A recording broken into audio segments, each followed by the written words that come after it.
Welcome back, everybody. My name is Kris. This is Wizard Way. Welcome back to Silmarillion Saturdays, where I read the Quenta Silmarillion so that you don't have to. With illustrations, thanks to my overhead cam, and voice effects for my voice, because some of the characters deserve different voices. So today we will be continuing Chapter 19. We started Chapter 19 last weekend, but didn't get all the way through because Beren and Lúthien's story is like 30 pages long. So we got, I think, a little more than halfway through, and we will finish up Chapter 19 today. So if anybody is over on my TikTok, please head to my YouTube channel, same handle as on TikTok. You guys will be able to hear the background music as well as voice effects and see the actual illustrations. So let's get started, shall we? How's everybody doing?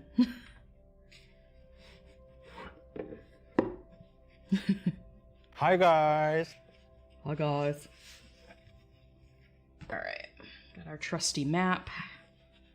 And again, we are reading from the 2021 Deluxe Edition Illustrated Silmarillion hardback. Apparently limited first printing. Yay! I got lucky. I still haven't received my, what was it? It was a quarter-bound red edition of The Lord of the Rings that was released late last year.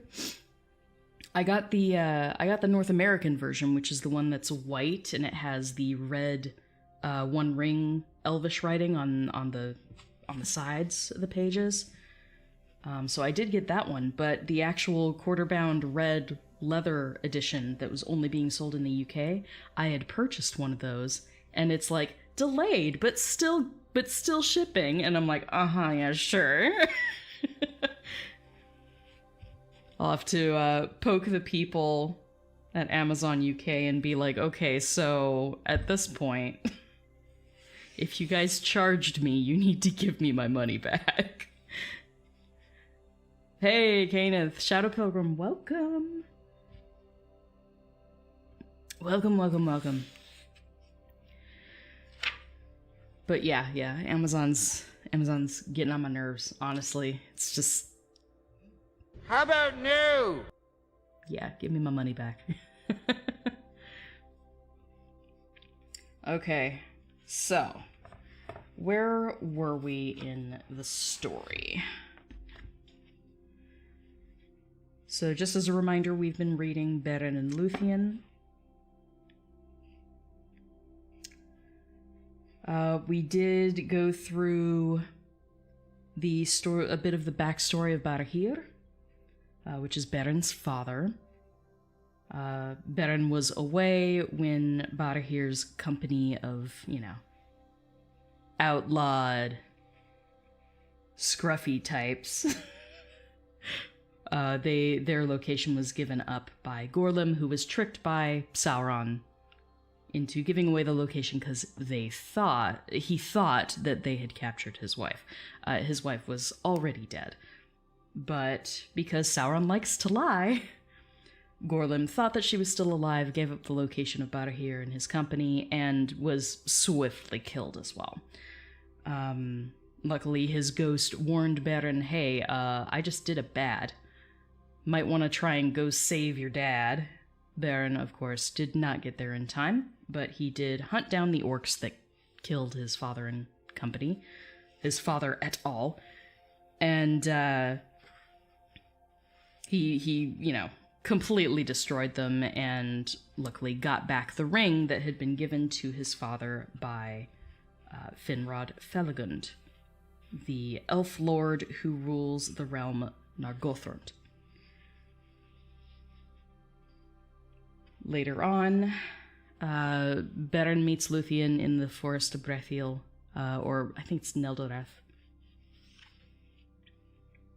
Yeah, Brethiel is where he was before. Neldoreth. So they meet, they fall in love. It was love at first sight. As often happens, honestly, in in Tolkien's world. Love at first sight is a trope that Tolkien seemed to like, because it makes its way in here a lot. So Luthien makes her father, Thingol, the king of Doriath, the elven king of Doriath, promise that he won't kill Beren outright. And then she brings him into the court. Thingol is just like, you want my daughter? How dare? You dirty, dirty human. How dare? And if I hadn't sworn to my daughter that I would not kill you, you would be dead, like right now. So Beren's like, name your price. Name your price. Like, what can I do to impress you in order to win your daughter's hand? And Thingol's like, give me a Silmaril. And Beren's like, wow, bro. Like, you're really gonna sell your daughter for a jewel? You're a terrible father, but okay. Thingol's thinking, it's never gonna happen. This is just, I'm sending him off to his death. It's never gonna happen. This is totally fine. And, so Beren goes off on his quest. Luthien is kind of pissed at her father, rightfully so. She wants to go with him, is prevented from doing so. Daeron, who is the greatest bard of all Middle-earth, gives up Luthien's intention to run away with Beren, and Luthien is captured and put into a giant tree with no ladder. She puts an enchantment on herself, grows her hair really long, and there's spell work woven into the hair. So she makes a rope for herself, and the end of the rope dangles in front of her guards and puts them to sleep, because magic. Magic! Enchantment! Anyone else played Dragon Age? Enchantment! So Luthien gets away. She is chasing after Beren. Beren at this point has gone down to Nargothrond, knowing that his father's ring will get him an audience with King Finrod, Felagund. Sure enough, the elves are like, wait, what? But they do, take him by the secret road to get to Nargothrond. He has a chat with the king. The king decides, well, I made an oath. I made an oath to your father and to his kin that I would help you if you asked. He's like, you're calling the oath now. It's kind of not the best timing, but I'm going to keep my promise. So he gives his throne to his younger brother, Orodreth, and leaves with Beren.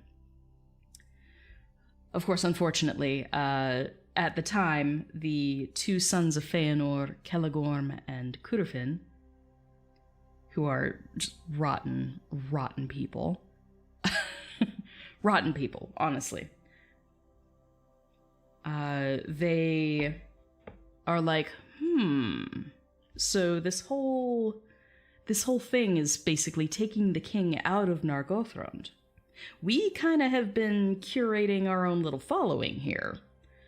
And so they're thinking, over the course of time, they'll be able to overthrow, thank you for the rose, that they will be able to overthrow King Finrod, because he's basically given the crown to his younger brother, and Orodreth is a freaking pushover. So they're like, we've got support, we could take this place over. All it takes is like one good triumph, and we're in. So as they are hunting one day, Celegorm and Curufin, they come across Luthien, freshly escaped from Doriath,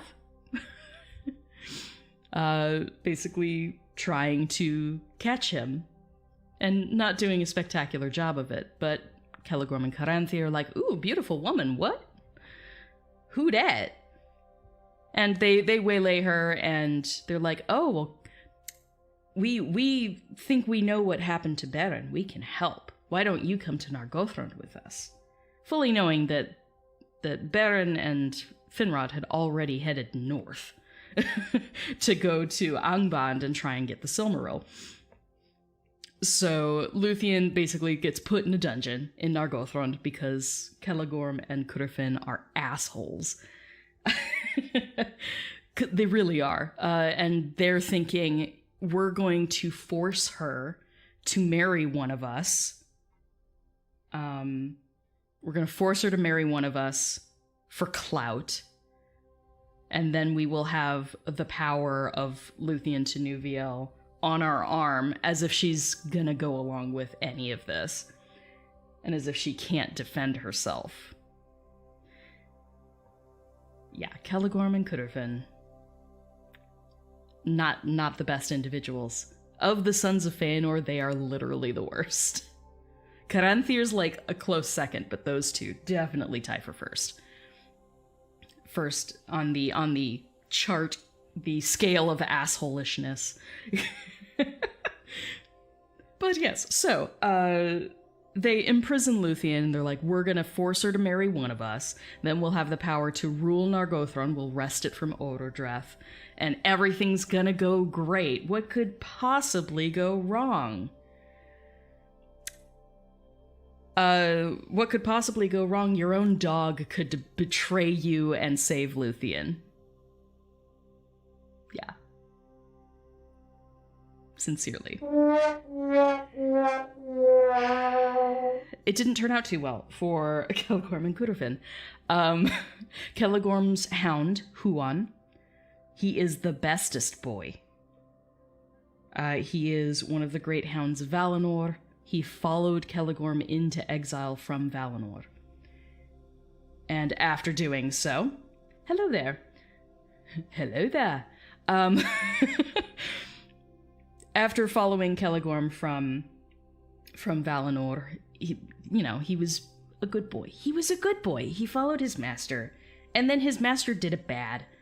And Luthien, having, the typical Disney princess style of communicating with everything around her, makes friends with Huan.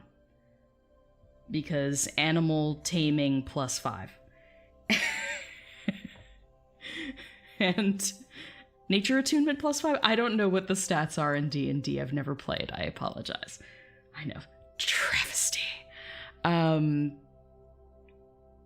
So Huan changes sides. He saves Luthien and allows her to ride on his back like a steed because he's a big dog.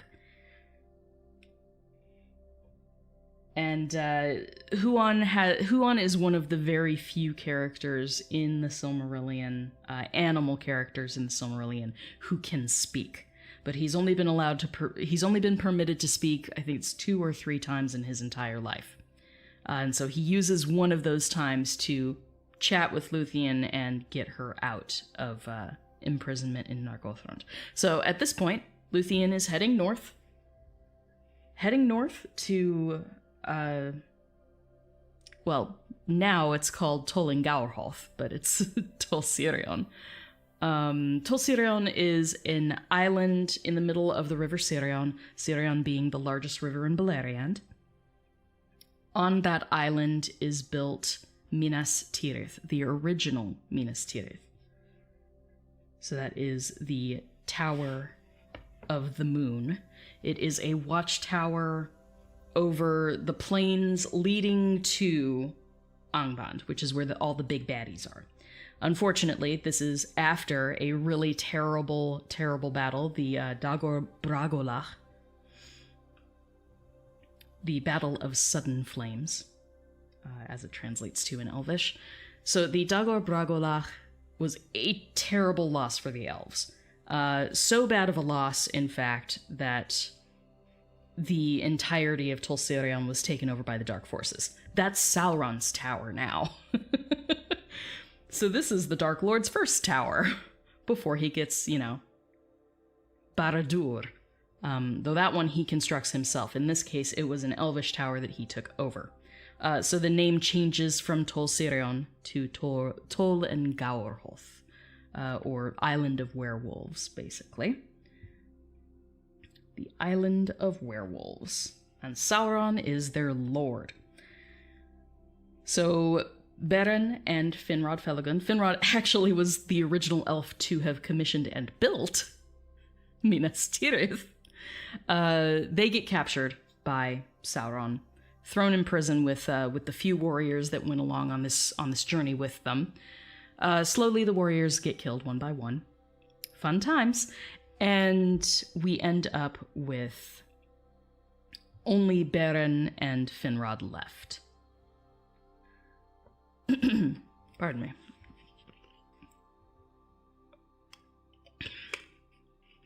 So just Finrod and Beren left.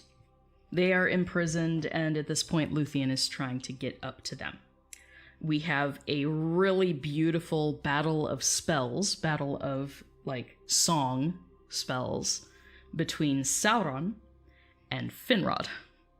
Finrod being fantastic with his magical words. I like your silly words, Elfman. He does a great job. Unfortunately, Sauron has the mastery, and Sauron wins, which means Finrod's not doing so well. So Finrod very much depleted of all of his magic and strength at this point, because they have been, imprisoned for a bit. So Sauron turns into a big werewolf, I think. He sends one werewolf to kill Finrod, because he's like, I'm done with you. And at that point, he knows who Finrod is. They were trying to conceal their identities. Yeah, epic rap battle of history. I would love to see that rap battle. Where's New Beta Do Beta? Someone tag New Beta. He needs to write the rap battle between Sauron and Finrod. I would so show up for that. Yes, I was getting to that, but yes, you are absolutely right. So, Sauron sends a werewolf to kill Finrod. Finrod kills that werewolf with his bare hands and teeth, which is just... I love Finrod so much. He's my favorite elven king in the Silmarillion. Widely beloved. He's a great character. But he kills the werewolf with his bare hands and teeth, literally. That is what the book says. But in the process, he gets mortally wounded. Pardon me. So in the process, he gets mortally wounded. And he dies in Beren's arms, which is super sad. But Beren is then able to escape. Because Huan, the goodest boy, the bestest boy, Huan comes in and he fights. Huan being with Luthien, so he and Luthien show up on Tol Gawrhoth. I have a lot of phlegm this morning, my goodness. So Huan and Luthien show up, finally, having caught up with our elf and mortal man. Finrod is dead now, unfortunately. Unalived. Sorry, TikTok algorithm. Words.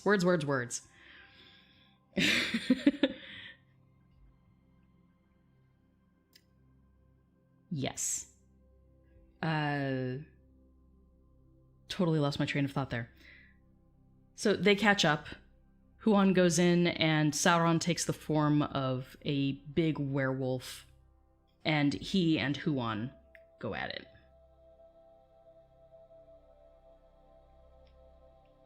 But Huan wins. Huan wins. Bro, good job.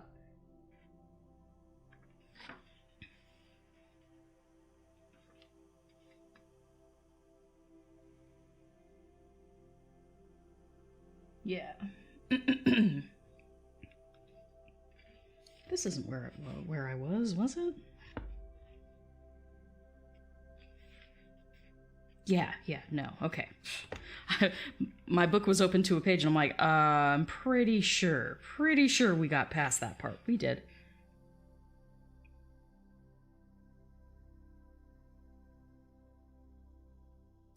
Okay.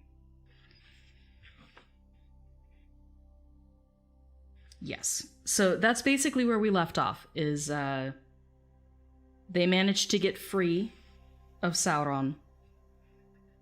Huan is the bestest boy, and they go to bury King Finrod. Fairest of all the princes of the elves. And the place where they buried him remained inviolate. In other words, nobody came to defile that grave. Not a single person. So it stayed pristine and a tribute to Finrod until the land was changed and broken, quote unquote, and foundered under the destroying seas.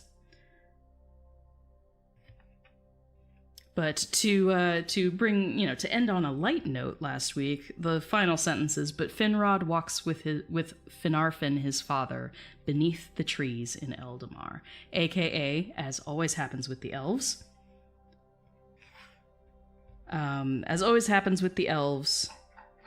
he has been reborn / given a new body in Valinor, and since his father, Finarfin, decided to turn back and stay in Valinor rather than following Fingolfin's forces up over the Helcaraxe and into Beleriand. So Finarfin has been there this whole time. And he gets his son back, his eldest son, which is sweet. And poor Galadriel loses probably the brother she was closest to, so that kind of stinks. Hi, guys. Everyone who's over on TikTok, please consider going to my YouTube channel, because we're going to start reading, and there will be voice effects, illustrations, all that good stuff. Yeah, Silmarillion. And Kris with a lot of phlegm today. My goodness, I'm sorry, guys.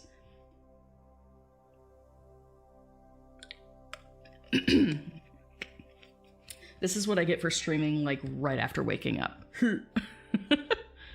Should have had some tea first. Yeah, and Mikey, we won't go too much into that, but,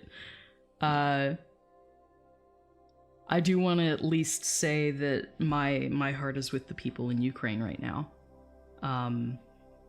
Had a couple days where making content was difficult because I'm a tad empathic and just kept running scenarios in my head that made me scared and really freaking sad. So, war sucks. And it's very much if you give a mouse a cookie. Not looking forward to how this is going to play out, but yeah. Not looking forward to that. Really, really not. But I'm obviously, safe here, and a lot of people are in a really terrible, dangerous position over there, so my heart is totally with them. And yeah. This conflict sucks. There's nothing I can really say. There's no well-wishing I can do that will make any of that any better. So, I'm sorry people suck. Where you can find the previous reading sessions. Okay, so, long story short, I haven't edited them and posted them yet. Several of them are over on my Twitch channel. They're in a playlist over there. They haven't been edited down for time, though, so that's like the full original streams. I think the majority of the chapters are available on my Twitch. I am taking those files, I'm going to edit them down a little bit to cut some of the extraneous bits, condense them a little bit, and I will be posting those on YouTube. I had planned on doing that like 2 weeks ago, but I've been hired on for some projects, and that's paid work, and so those projects have taken priority. So I've been doing a lot of translations in the past 2 weeks, and a few days ago, I got hired on to do a really cool project with Cammy Cat. If anybody is familiar with Cammy Cat, she's here on YouTube. Almost 200,000 subscribers now? Hell yeah, girl. Hell yeah. She writes mostly original songs for like the D&D crowd. So she makes songs for her own characters in her own campaigns.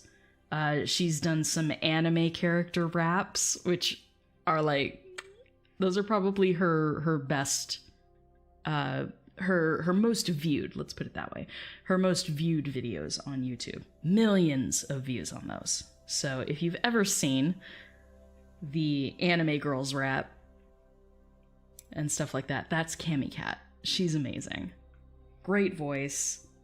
She does all the animation herself. Like, ugh, girl is great. So I've been hired by her to translate a song of hers into Elvish.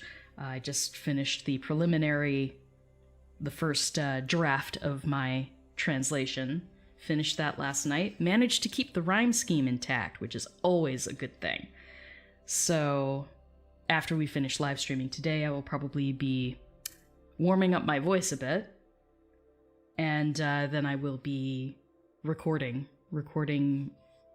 the Elvish version of the song for her to reference, because some of the characters in Elvish and some of these words are pretty long. Like, I had to do a couple compound words that are pretty long, so for people who don't already know the pronunciation rules for Elvish, it can be kind of hard to just read song lyrics that are right in front of you. So I will be recording a spoken version and a singing version of the Elvish as I have written it, and then she can do her recording. And I get credit for the lyrics. Yay! So, I've done Billie Eilish songs before. This is the first time I've done a song like this one. I did do You Are My Sunshine too, but that's from a while back now. So, exciting projects in the works, but that is my excuse. That is my explanation for why I don't have the previous book reading sessions on YouTube yet. So they are available on Twitch, but you can't really subscribe to me over on Twitch anymore because I'm not an affiliate, because I simulstream. I stream everywhere at the same time. But yes, so hope that answers your question. Sorry for the delay on the other parts. I will be trying to get that done in the next week, maybe 2 weeks. Because I should be done with my current project with Cammy Cat in the next few days. So, here's hoping. But hey, you know, if anyone brings more commissions to me, those take priority. I get those done as fast as I can. So, we were at where Finrod passes away, and he is buried by Beren and Luthien. So let's continue chapter 19 of Beren and Luthien, part 2. And let me bring up those. Okay. Now Beren and Luthien to Nuviel went free again, and together walked through the woods, renewing for a time their joy. And though winter came, it hurt them not, for flowers lingered where Luthien went, and the birds sang beneath the snow-clad hills. But Huon, being faithful, went back to Celegorm, his master, yet their love was less than before. Because Celegorm's a dick. Edition mine. There was tumult in Nargothrond, for thither now returned many elves that had been prisoners in the Isle of Sauron. And a clamor arose that no words of Celegorm could still. They lamented bitterly the fall of Felagund, their king, saying that a maiden had dared that which the sons of Feanor had not dared to do. But many perceived that it was treachery rather than fear that had guided Celegorm and Cúrifin. Therefore, the hearts of the people of Nargothrond were released from their dominion, and turned again to the house of Finarfin. And they obeyed Orodreth. But he would not suffer them to slay the brothers, as some desired, for the spilling of kindred blood by kin would bind the curse of Mandos more closely upon them all. Yet neither bread nor rest would he grant to Celegorm and Cúrifin within his realm, and he swore that there should be little love between Nargothrond and the sons of Feanor thereafter. So, basically, I forgot to mention this. In the process of taking down Sauron at Minas Tirith. Luthien basically, like, tore the tower down. Like, she tore it apart because she's that badass. So that's why there are all of these prisoners from, you know, the bowels of the tower. Now that the tower is destroyed, those people all escaped and went back to Nargothrond. So that's where we're getting this from. So there will be little love now between Nargothrond and the Sons of Feanor. Okay. Let it be so, said Caligorm, and there was a light of menace in his eyes, but Cúrifin smiled. Then they took horse and rode away like fire, to find, if they might, their kindred in the east. But none would go with them, not even those that were of their own people, for all perceived that the curse lay heavily upon the brothers, and that evil followed them. In that time Celebrimbor, the son of Cúrifin, repudiated the deeds of his father, and remained in Nargothrond. Yet Huan followed still the horse of Caligorm, his master. So, quick mention there of Celebrimbor, whom we will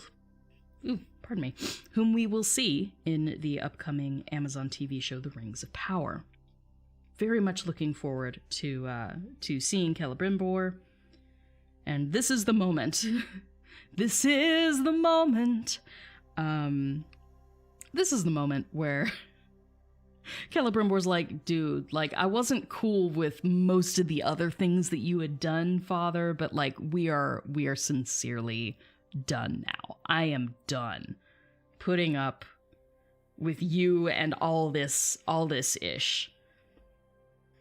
Now, this is also, there are a couple different versions of where and when Celebrimbor is during the events of the Silmarillion. So here it has him in Nargothrond, but in other books it mentions that he was schooled, pardon me, he was schooled in jewelsmithery, which is what he's then known for in Eregion in the Second Age, that he was schooled by one of the jewelsmiths of Gondolin. Now, Gondolin is another hidden kingdom, but those who go to Gondolin are not allowed to leave, so it's hard to say whether, you know, he's in Nargothrond here and then travels and finds Gondolin, or if he was in Gondolin the entire time and that's where he learned his craft, in which case he probably had a schism with his father earlier. So there are a couple different ways that they could play Celebrimbor in the new show. But that's if they had the rights. If they had the rights to the Silmarillion or Unfinished Tales, which they do not. So I'm planning on perhaps doing a series of videos specifically on what Amazon does have the rights to and what they do not have the rights to for the new show. Because they only have the rights to the appendices. And I think a lot of people don't understand what is and is not in the appendices. Like, in the appendices, there is no Celeborn. Celeborn is not named in the entirety of the appendices. So, is Galadriel married? Yes, canonically she is. But can they include Celeborn in the new series? Probably not, because he's not even named in the appendices. We know from other books that he's there, and that he is wed to Galadriel before the fall of Doriath. But we don't get to see that. So we probably won't get to see him because they don't have the rights to Celeborn. So there are going to be a lot of things like that, where people are going to be like, why did they change this? That's not the whole story. It's because they only have rights to the appendices. So look on TikTok for a series of videos about that, because I'm going to full out review the appendices and make videos. You'd like to imagine that Luthien and maybe her descendants was this one person that Sauron was actually terrified of. Yeah, Luthien is a badass. She's a complete Mary Sue. She's got all the power and everybody loves her. Except for Sauron, obviously. But, like, everyone loves Luthien. She's such a Mary Sue. The all-powerful female character that everyone loves. And I know it's okay. It's okay. And the reason that it's okay is because she's the only one. At the very least, Tolkien didn't continue that trend. But she really is sort of an all-powerful creature. Because she's part Maya. Her mother was a Maya. Her name is Melian. Yeah, more powerful than Galadriel. Yes, absolutely. Absolutely she was. But she chooses immortal life, so Galadriel's like, whew, competition gone. Because, girl, you know Galadriel be petty like that. Come on. Galadriel's older. Most likely older. We don't know for sure when Luthien was born. But yeah, the two of them, with Galadriel being her mom's best friend, I don't know how the two of them would have interacted in Doriath. That would be a fun fanfic. Someone write that. Hey, thank you so much for the sub. Appreciate that. Thank you, Matt. Okay, so where were we? So Celebrimbor is like, I'm done with you. But Huan, being the bestest boy, he stays loyal to his master and he follows Celegorm. But he's not feeling him so much anymore. He's like, wow, you were kind of a complete dick to this woman, and I'm not feeling that. And he's also seen Luthien's power, and he's like, dude, why were you treating her like this? It makes no sense. So Huan does follow Celegorm. Northward they rode, for they intended in their haste to pass through Dimbar, and along the north marches of Doriath, seeking the swiftest road to Himring, where Maedhros, their brother, dwelt. And still they might hope with speed to traverse it, since it lay close to Doriath's borders, shunning Nandangortheb and the distant menace of the Mountains of Terror. We've talked about this passage of mountains above Doriath several times now. Is not a good place. Now it is told that Beren and Luthien came in their wandering into the forest of Brethiel, and drew near at last to the borders of Doriath. Then Beren took thought of his vow, and against his heart he resolved, when Luthien was come again within the safety of her own land, to set forth once more. So he plans on leaving again, against his better judgment. But she was not willing to be parted from him again, saying, "You must choose, Beren, between these two, to relinquish the quest and your oath and seek a life of wandering upon the face of the earth, or to hold to your word and challenge the power of darkness upon its throne. But on either road I shall go with you, and our doom shall be alike." Even as they spoke together of these things, walking without heed of aught else, Celegorm and Cúrifin rode up, hastening through the forest. And the brothers espied them and knew them from afar. Then Celegorm turned his horse and spurred it upon Beren, proposing to ride him down. But Cúrifin, swerving, stooped and lifted Luthien to his saddle, for he was a strong and cunning horseman. Then Beren sprang from before Celegorm full upon the speeding horse of Cúrifin that had passed him, and the leap of Beren is renowned among men and elves. He took Cúrifin by the throat from behind and hurled him backward, and they fell to the ground together. The horse reared and fell, but Luthien was flung aside and lay upon the grass. That's quite a leap. That is quite a leap. Well done. Well done. Sister Suffragette. Well done, Beren. And all of us are going, ooh. But also like, yeah, Cúrifin deserved that. The Schadenfreude is strong with this bit. Then Beren throttled Cúrifin, but death was near him, for Celegorm rode upon him with a spear, In that hour, Huon forsook the service of Caligorm and sprang upon him, so that his horse swerved aside and would not approach Beren because of the terror of the great hound. Caligorm cursed both hound and horse, but Huon was unmoved. Then Luthien, rising, forbade the slaying of Curufin, but Beren despoiled him of his gear and weapons and took his knife, Angrist. That knife was made by Telkar. That knife was made by Telkar of Nogrod, dwarf, and hung sheathless by his side. Iron it would cleave Iron it would cleave as if it were green wood. Then Beren, lifting Curufin, flung him from him, and bade him walk now back to his noble kinsfolk, who might teach him to turn his valor to worthier use. Ouch.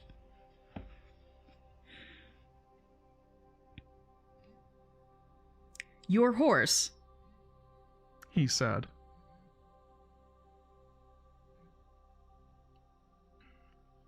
I keep for the service of Luthien, and it may be accounted happy to be free of such a master.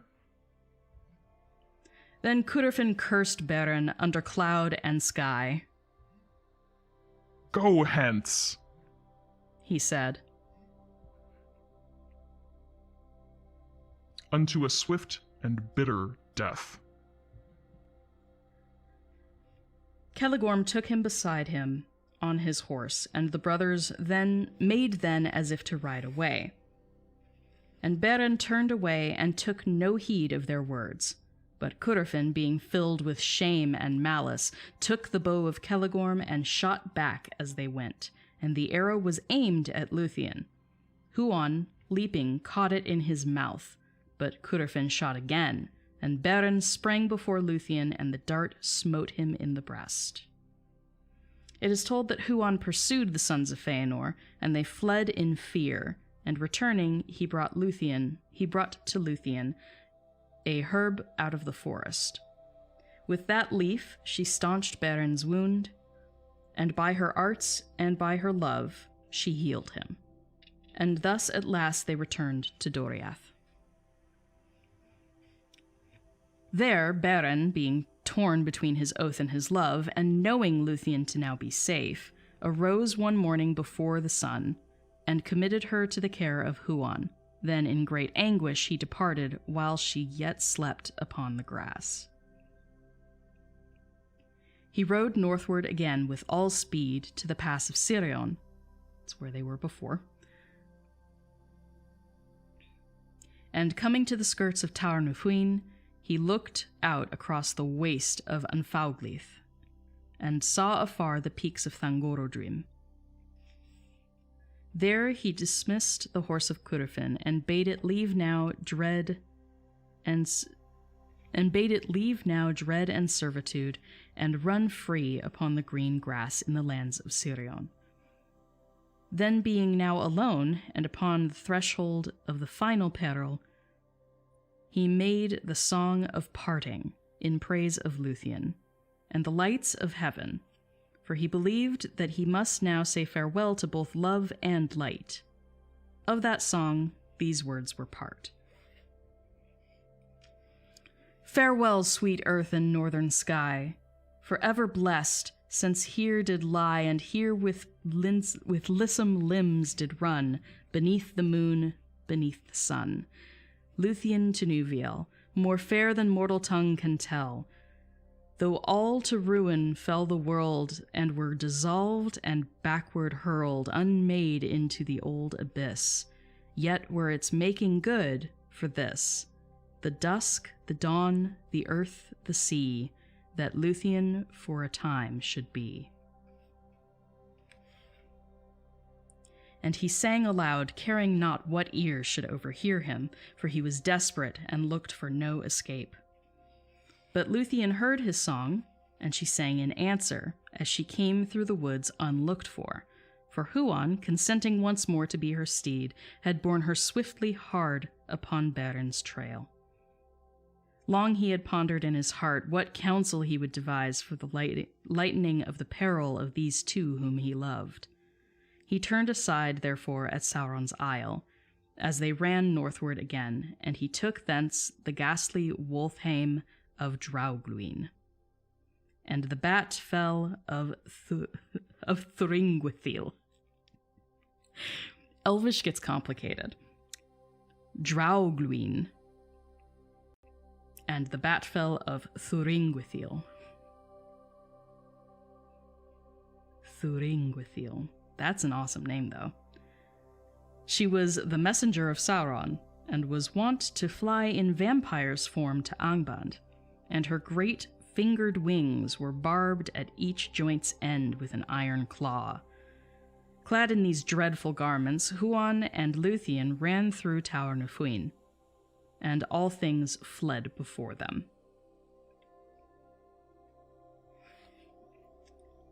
So this is a moment where, yes, he is a big magical dog.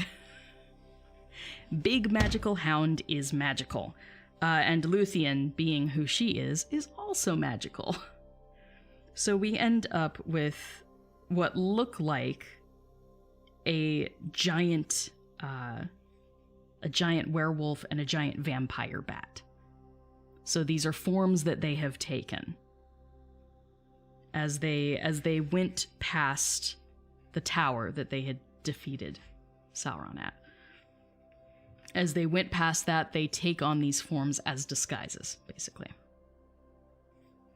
So you got a big dire wolf and a vampire bat Luthien.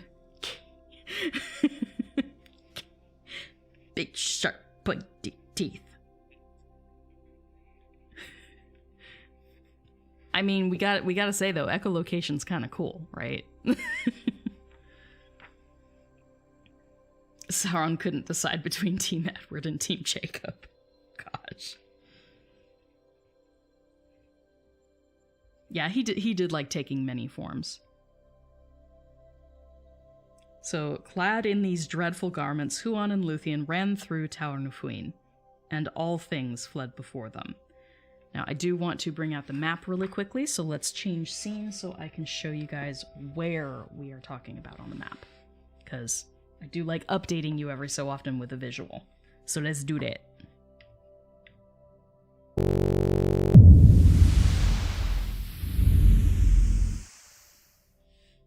Okay. So here's the map of Beleriand. If you're on TikTok, please head to my YouTube channel so you can see the illustrations and see the map that we're referring to. Zoom in a tad. So originally they had trekked from Nargothrond, and they were basically making for the pass of Sirion, which is here. And eventually we're going to cross Unfalglith up to Angband and Thangorodrim, which aren't on the map, of course. But big mountain range, scary volcanoes. Tol Sirion is right here, the little island where Minas Tirith was, aka Tol Ingarholth. So, once they defeat Sauron, you have all of the various freed peoples going back to Nargothrond, and this is when Beren and Luthien end up in the Forest of Brethiel. But before they can fully return, or really right after they fully return to Doriath, Beren's like, I'm gonna steal away in the middle of the night. I'm gonna steal away. Probably not the middle of the night, I think it was when the sun rose, right? So he runs off through Dimbar and is gonna go up through Tol Sirion again. And Luthien rides on Huan and goes after him. So we end up with them going through here, and this is where they take on their other forms, where Huan takes the form of a werewolf and Luthien takes the form of a vampire bat. Because magic! Enchantment! And so then they're going across Tower Nufuin. So they're going across here.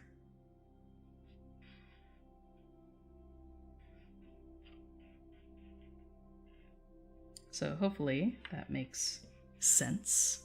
And we can return now to the book. Continue onward. So everybody's heading north. Everyone's heading north to hit Angband and Thangorodrim.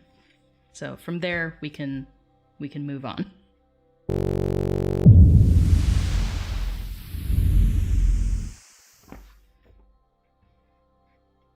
Oh shoot, I need to change it back because there's an illustration I need to show you. Womp womp.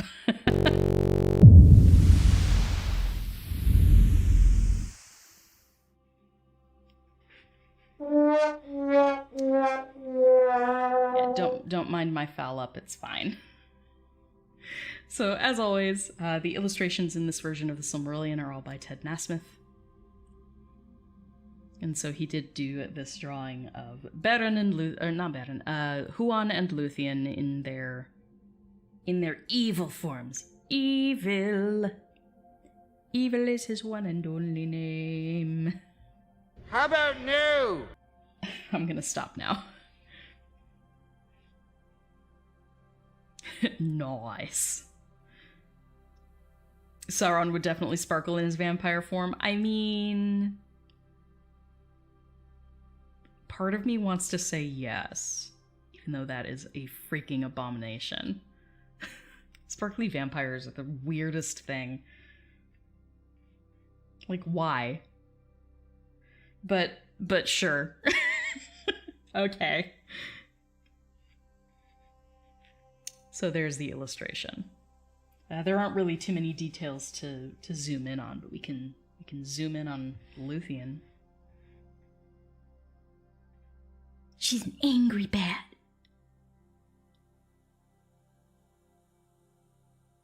Little sharp claws on every bit of the wings there.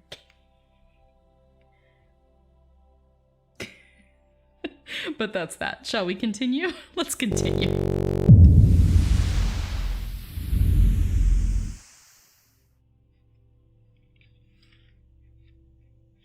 Okay. So they're going through Tower Nuhuin, which I just showed you guys, and all things fled before them. Beren, seeing their approach, was dismayed, and he wondered, for he had heard the voice of Tenuviel, and he thought it now a phantom for his ensnaring. But they halted and cast aside their disguise, and Luthien ran towards him. Thus Beren and Luthien met again between the desert and the wood. For a while he was silent, and was glad, but after a space he strove once more to dissuade Luthien from their journey.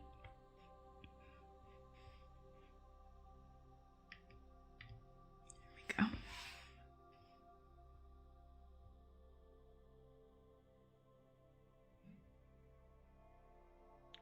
Thrice now I curse my oath to Thingol.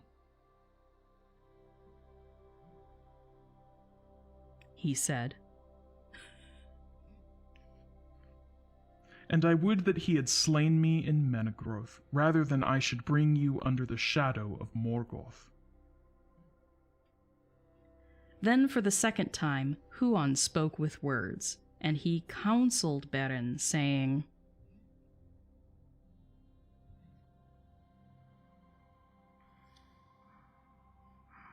From the shadow of death, you can no longer save Luthien, for by her love she is now subject to it. You can turn from your fate and lead her into exile, seeking peace in vain while your life lasts. But if you will not deny your doom, then either Luthien, being forsaken, must assuredly die alone, or she must, with you, challenge the fate that lies before you. Hopeless, yet not uncertain. Further counsel I cannot give, nor may I go further on your road. But my heart forebodes that what you find at the gate, I shall myself see. All else is dark to me, yet it may be that our three paths lead back to Doriath, and we may meet before the end. Then Beren perceived that Luthien could not be divided from the doom that lay upon them both, and he sought no longer to dissuade her. By the counsel of Huan and the arts of Luthien, he was arrayed now in the name of Draugluin, the same direwolf as before, and she in the winged fell of Thringwithil.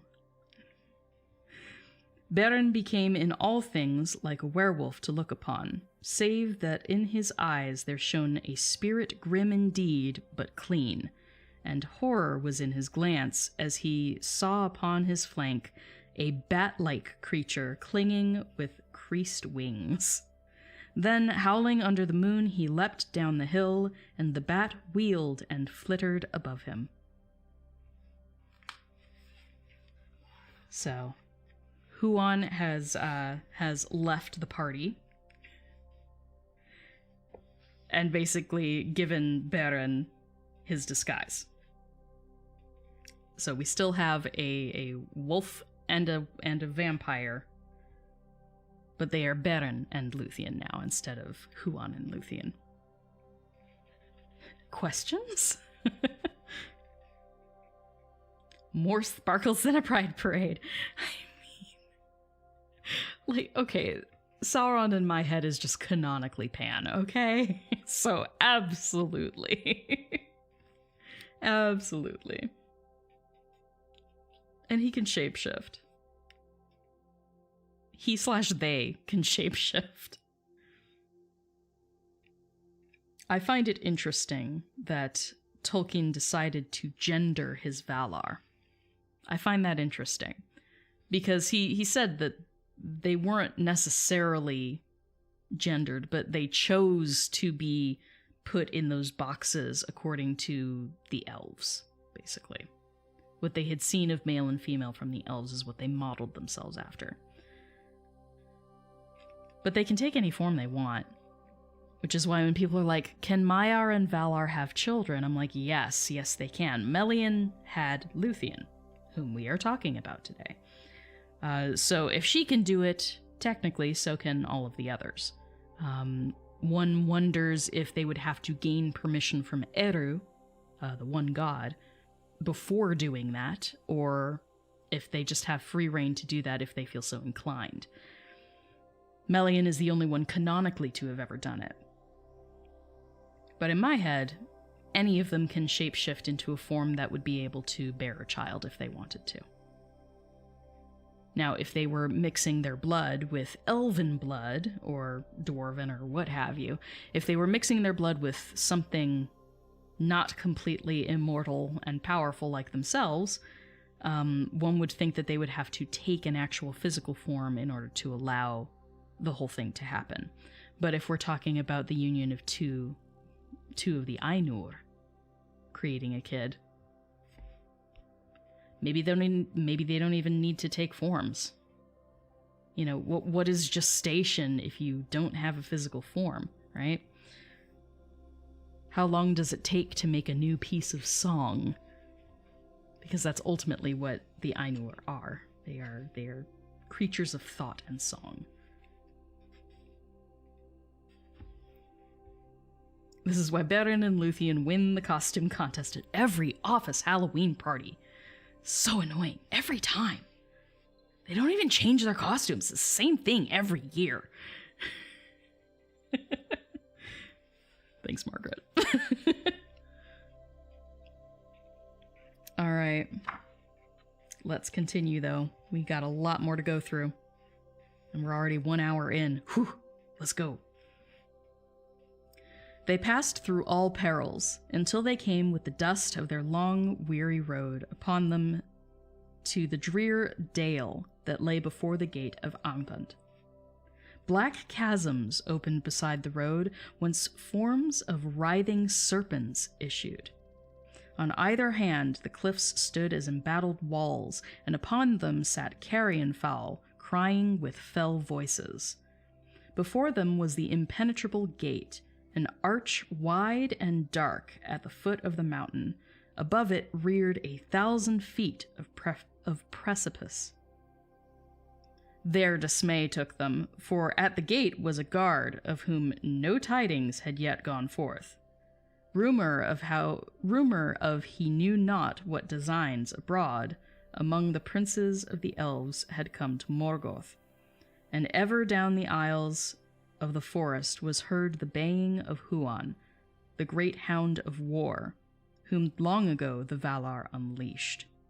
Then Morgoth recalled the doom of Huan, and he chose one from among the whelps of the race of Draugluin, and he fed them with his own hand upon living flesh, and put his power upon him. So Morgoth is giving some power to one of his underlings here.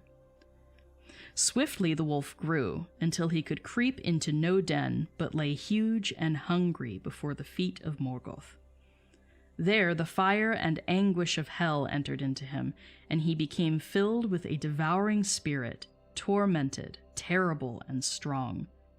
Karkaroth, the Red Maw, he is named in the tales of those days, and Anfauglir, the Jaws of Thirst. And Morgoth set him to lie unsleeping before the doors of Angband, lest Huan come. So this is the guard in front of the door. Big, big wolf. Big, tormented wolf. Now Karkaroth, it is Karharoth. Not Karkaroth, but I may mispronounce that. Because Karkaroth is way easier to say than Karharoth. Karharoth. Now Karharoth espied them from afar, and he was filled with doubt, for news had long been brought to Angband that Draugluin was dead. Therefore, when they approached, he denied them entry, and he bade them stand, and he drew near with menace, scenting something strange in the air about them. But suddenly some power descended from divine race possessed Luthien, and casting back her foul raiment she stood forth, small before the might of Karharoth, but radiant and terrible. Lifting up her hand, she commanded him to sleep, saying, O woe-begotten spirit, fall now into dark oblivion, and forget for a while the dreadful doom of life. And Karharoth was felled, as though lightning had smitten him. Then Beren and Luthien went through the gate, and down the labyrinthine stairs, and together wrought the greatest deed that has been dared by elves or men. For they came to the seat of Morgoth in his nethermost hall, that was upheld by horror, lit by fire, and filled with weapons of death and torment. There Beren slunk in wolf's form beneath his throne, but Luthien was stripped of her disguise by the will of Morgoth, and he bent his gaze upon her. She was not daunted by his eyes, and she named her own name, and offered her service to sing before him, after the manner of a minstrel. Then Morgoth, looking upon her beauty, conceived in his thought an evil lust, and a design more dark than any that had yet come into his heart since he fled from Valinor. Thus he was beguiled by his own malice, for he watched her, leaving her free for a while, and taking secret pleasure in his thought. You nasty Morgoth. Then suddenly she eluded his sight, and out of the shadows began a song of such surpassing loveliness and of such blinding power that he listened perforce, and a blindness came upon him, and his eyes roamed to and fro, seeking her. Yeah, L. Because really. How about no? You nasty.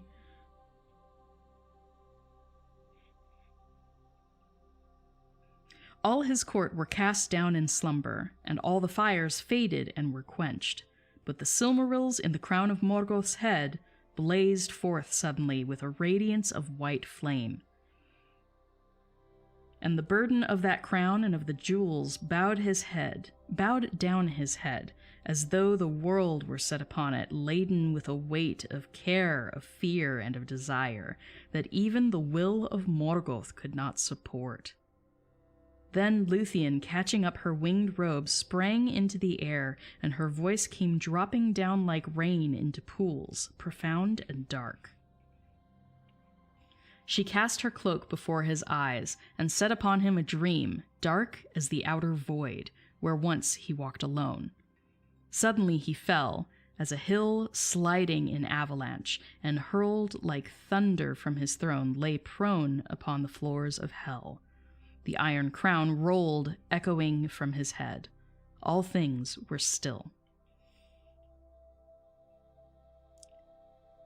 As a dead beast, Beren lay upon the ground, but Luthien, touching him with her hand, aroused him, and he cast aside the wolf hame.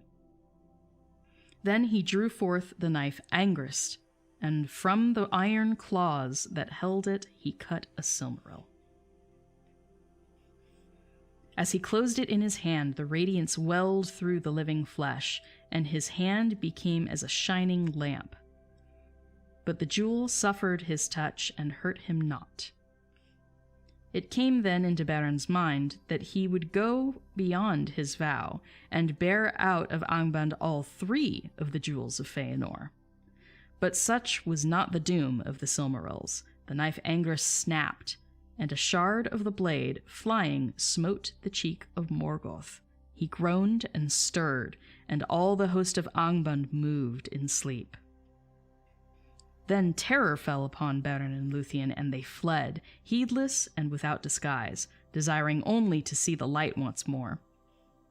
They were neither hindered nor pursued, but the gate was held against their going out, for Carcharoth had arisen from sleep, and stood now in wrath upon the threshold of Angband. Before they were aware of him, he saw them, and sprang upon them as they ran. Luthien was spent, and she had not time nor strength to quell the wolf, but Beren strode forth before her, and in his right hand he held aloft the Silmaril. Carcharoth halted, and for a moment was afraid.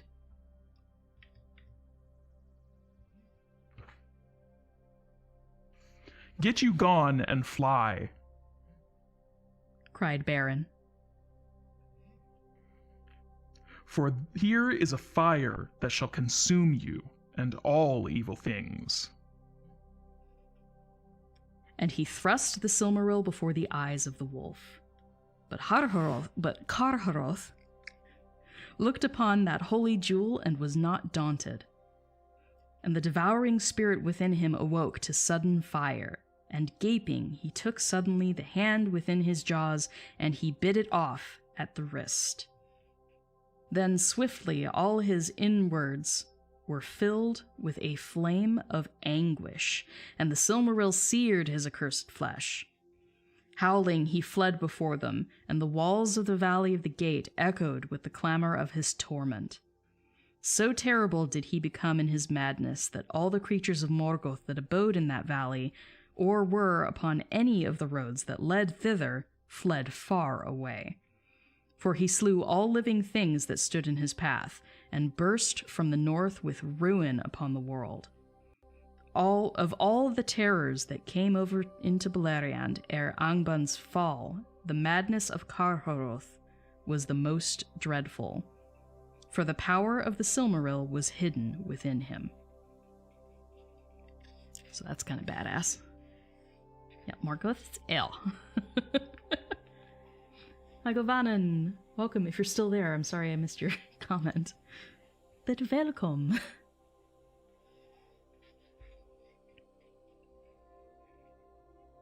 So Luthien's power is spent. Beren jumps in front of her and is like, "I've got this. I've got the wolf." The wolf is like, "Om nom." That's a technical term. You know.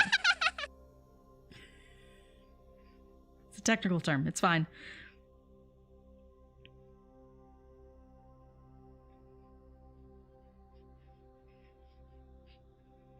So yes, Carcharoth decides to bite off the hand of Beren.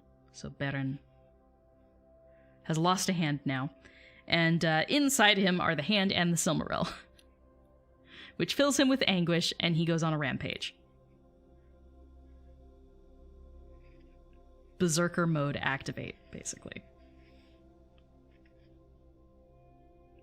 Now Beren lay in a swoon within the perilous gate, and death drew nigh him, for there was venom on the fangs of the wolf. Luthien, with her lips, drew out the venom, and she put forth her failing power to staunch the hideous wound. But behind her, in the depths of Angband, the rumor grew of great wrath aroused. The hosts of Morgoth were awakened. Thus the quest of the Silmaril was like to have ended in ruin and despair. But in that hour, above the wall of the valley, 3 mighty birds appeared, flying northward with wings swifter than the wind. Among all birds and beasts, the wandering and need of Beren had been noised, and Huon himself had bidden all things watch, that they might bring him aid. High above the realm of Morgoth, Thorondor and his vassals soared, and seeing now the madness of the wolf and Beren's fall, they came swiftly down, even as the powers of Angband were released from the toils of sleep. Then they lifted up Luthien and Beren from the earth, and bore them aloft into the clouds. Sorry about the sound there. Below them, suddenly, thunder rolled. Lightnings leapt upward, and the mountains quaked.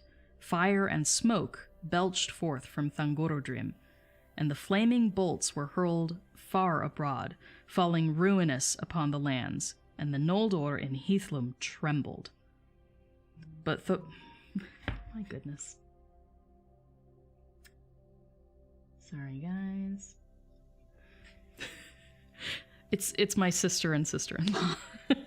They're texting my phone because they are on my, my special list. Their notifications go through even though my phone is on silent. They know I'm streaming today. All right, where was I?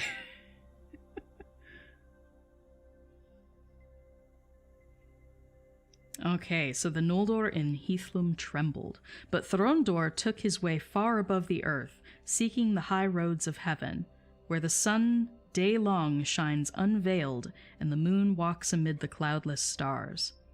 Thus they passed swiftly over Dor Nufauglith, and over Tower Nufuin, and came above the hidden valley of Tumladen.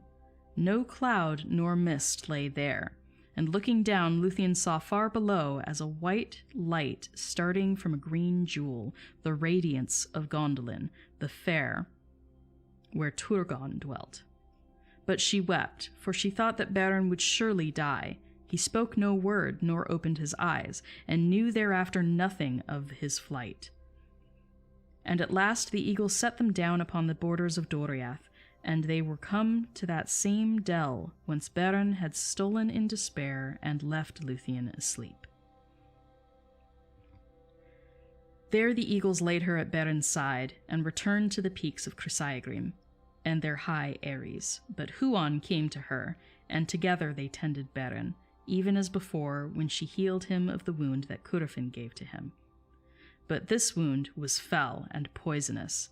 Long Beren lay, and his spirit wandered upon the dark borders of death, knowing ever an anguish that pursued him from dream to dream. Then suddenly, when her hope was almost spent, he woke again, and looked up, seeing leaves against the sky, and he heard beneath the leaves, singing soft and slow beside him, Luthien Tinuviel. And it was spring again. Thereafter, Beren was named Erchamion, which is the one-handed Erchamion. And suffering was graven in his face.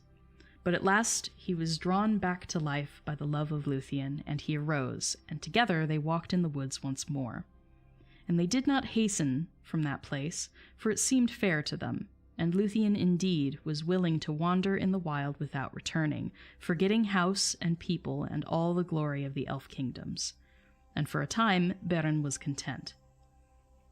But he could not for long forget his oath to return to Menegroth, nor would he withhold Luthien from Thingol forever.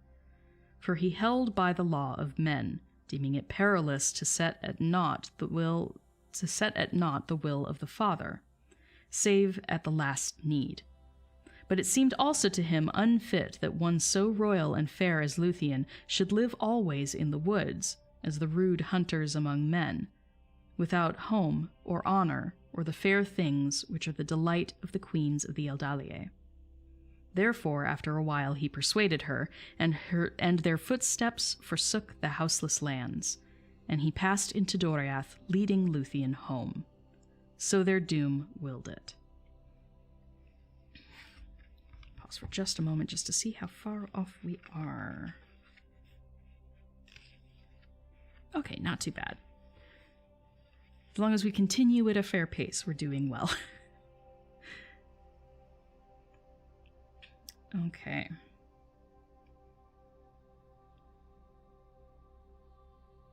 Yeah, build her a treehouse. Cottagecore. Yeah, cottagecore for sure, but I mean, you know, Luthien, I think at that point had had enough of treehouses. Having been, you know, imprisoned in one. But, you know, nice little cabin in the woods. I think she would have enjoyed that. But again, you know, the whole fate thing. Doom, fate, whatever. Anything. Alright, so he finally leads Luthien home. Upon Doriath, evil days had fallen. Grief and silence had come upon all its people when Luthien was lost. Long they had sought for her in vain, and it is told that in that time Daeron, the minstrel of Thingol, strayed from the land and was seen no more. He it was that made music for the dance and song of Luthien, before Beren came to Doriath, and he had loved her, and set all his thought of her in his music. He became the greatest of all the minstrels of the elves east of the sea, named even before Maglor, son of Feanor. But seeking for Luthien in despair, he wandered upon strange paths, and passed over the mountains, and he came into the east of Middle-earth, where for many ages he made lament beside dark waters for Luthien, daughter of Thingol, most beautiful of all living things. In that time Thingol turned to Melian, but now she withheld her counsel from him, saying that the doom that he had devised must work to its appointed end, and that he must wait now upon time. But Thingol learned that Luthien had journeyed far from Doriath, for messages came secretly from Celegorm, as has been told, saying that Felagund was dead and Beren was dead, but Luthien was in Nargothrond, and that Celegorm would wed her. Then Thingol was wrathful, and he sent forth spies, thinking to make war upon Nargothrond, and thus he learned that Luthien was again fled, and that Celegorm and Curufin were driven from Nargothrond. Then his counsel was in doubt, for he had not the strength to assail the 7 sons of Feanor, but he sent messengers to Himring to summon their aid in seeking for Luthien, since Celegorm had not sent her to the house of her father, nor had he kept her safely. But in the north of his realm his messengers met with a peril sudden and unlooked for, the onslaught of Carharoth, the wolf of Angband. In his madness he had run ravening from the north, and passing at length over Tower Nafuin upon its eastern side, he came down from the sources of Isgalduin like a destroying fire. Nothing hindered him, and the might of Melian upon the borders of the land stayed him not, for fate drove him, and the power of the Silmaril that he bore to his torment. Thus he burst into the inviolate woods of Doriath, and all fled away in fear. Alone of the messengers, Mablung, chief captain of the king, escaped, and he brought the dread tidings to Thingol. Even in that dark hour, Beren and Luthien returned, hastening from the west, and the news of their coming went before them like a sound of music borne by the wind into dark houses where men sit sorrowful. They came at last to the gates of Menegroth, and a great host followed them. Then Beren led Luthien before the throne of Thingol, her father, and he looked in wonder upon Beren, whom he had thought dead. But he loved him not, because of the woes that he had brought upon Doriath. But Beren knelt before him and said,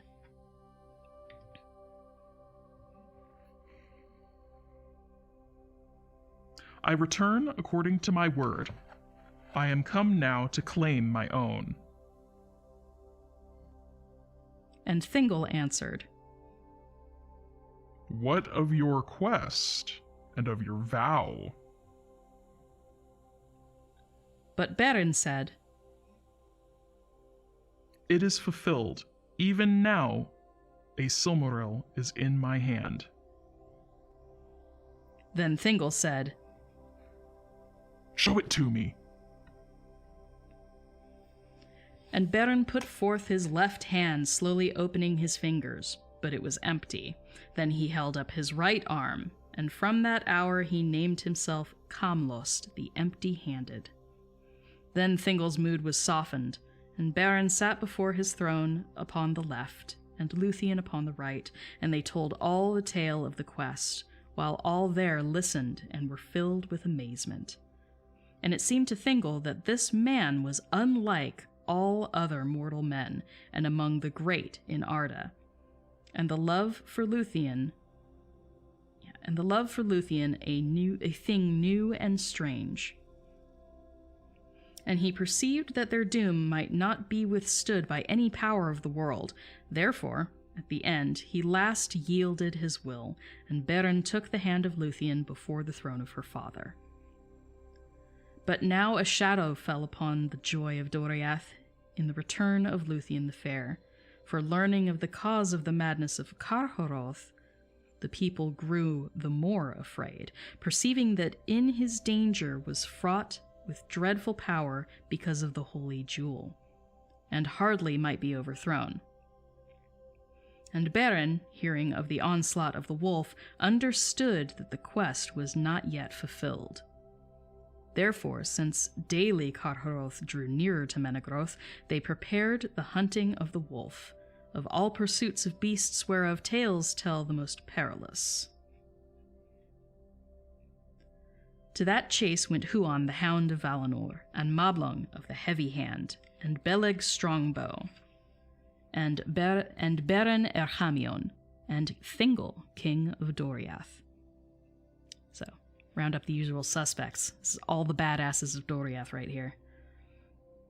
They rode forth in the morning and passed over the river Escaldwine, but Luthien remained behind at the gates of Menegroth. A dark shadow fell upon her, and it seemed to her that the sun had sickened and turned black. The hunters turned east and north, and following the course of the river, they came at last upon Carchoroth the wolf in a dark valley.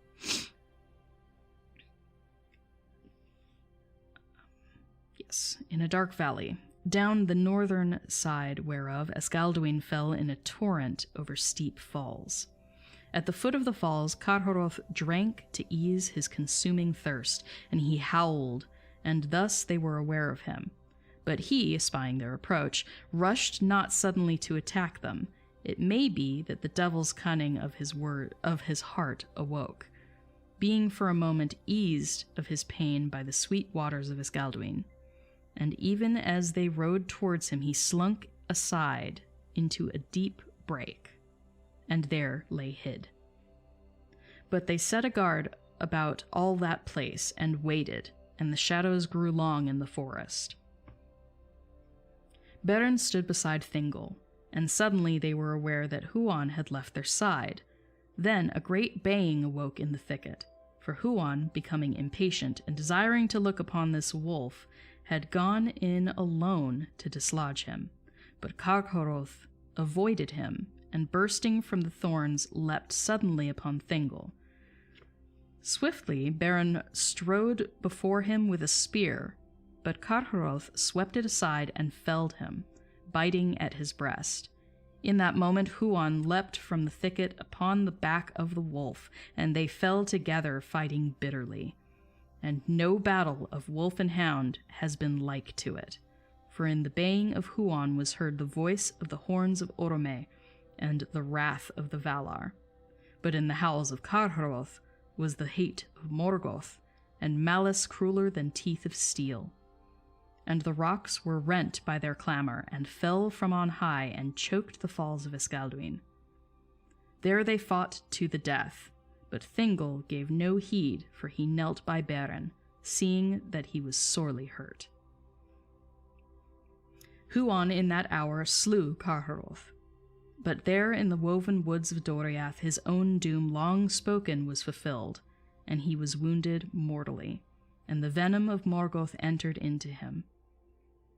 Then he came, and falling beside Beren, spoke for the third time with words, and he bade Beren farewell before he died. Beren spoke not, but laid his hand upon the head of the hound, and so they parted.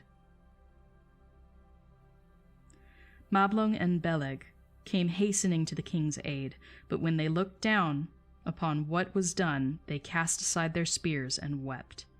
Then Mablung took a knife and ripped up the belly of the wolf, and within he was well nigh all consumed as with fire.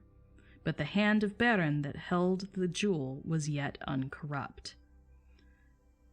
But when Mablung reached forth to touch it, the hand was no more, and the Silmaril lay there unveiled. And the light of it filled the shadows of the forest all about them. Then quickly and in fear, Mablung took it and set it in Beren's living hand, and Beren was aroused by the touch of the Silmaril, and held it aloft, and bade Thingol receive it. Now is the quest achieved, he said, and my doom full wrought. And he spoke no more. So pausing for a moment. Hey, Larson, welcome. Scone Mistress, good morning. Yes, soundboard. I do indeed have a soundboard. The wolf has undiagnosed IBS. I mean, poor Carcharoth. But that's accurate. That is accurate. Well done. Yeah. Huan is the bestest boy. He's just the best boy ever. Such a good dog.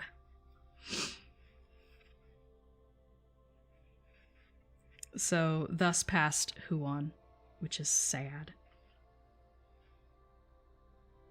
And basically, thus passes Beren as well. Because when they say he spoke no more, they mean he spoke no more. So, one little section left, and then we will do a little discussion and end for the day. They bore back Beren Kamlost, son of Barahir, upon a bier of branches with Huan the wolfhound at his side, and night fell ere they returned to Menegroth. At the feet of Hirelorn, the great beech Luthien met them walking slow, and some bore torches beside the bier. There she set her arms about Beren and kissed him, bidding him await her beyond the western sea, and he looked upon her eyes ere the spirit left him. But the starlight was quenched, and darkness had fallen, even upon Luthien Tinuviel. Thus ended the quest of the Silmaril, but the Lay of Leithian, release from bondage, does not end. For the spirit of Beren at her bidding tarried in the halls of Mandos, unwilling to leave the world, until Luthien came to say her last farewell upon the dim shores of the outer sea, whence men that die set out never to return. But the spirit of Luthien fell down into darkness, and at the last it fled, and her body lay like a flower that is suddenly cut off and lies for a while unwithered on the grass. Then a winter, as it were the horror age of mortal men, fell upon Thingol. But Luthien came to the halls of Mandos, where are the appointed places of the Eldalie, beyond the mansions of the west, upon the confines of the world. There those that wait sit in the shadow of their thought, but her beauty was more than their beauty, and her sorrow deeper than their sorrows, and she knelt before Mandos and sang to him. The song of Luthien before Mandos was the song most fair that ever in words was woven, and the song most sorrowful that ever the world shall hear. Unchanged, imperishable, it is sung still in Valinor beyond the hearing of the world, and listening the Valar are grieved. For Luthien wove two themes of words, of the sorrow of the Eldar and the grief of men, of the two kindreds that were made by Ilúvatar to dwell in Arda, the kingdom of earth, amid the innumerable stars. And as she knelt before him, her tears fell upon his feet like rain upon the stones, and Mandos was moved to pity, who never before was so moved, nor has been since. Therefore he summoned Beren, and even as Luthien had spoken in the hour of his death, they met again upon the western sea. Beyond the western sea. My bad. I know, sorry, kitten. My cats are starting to bug me. They're like, are you done yet? Therefore he summoned Beren, and even as Luthien had spoken in the hour of his death, they met again beyond the western sea. But Mandos had no power to withhold the spirits of men that were dead within the confines of the world, after their time of waiting, nor could he change the fates of the children of Ilúvatar.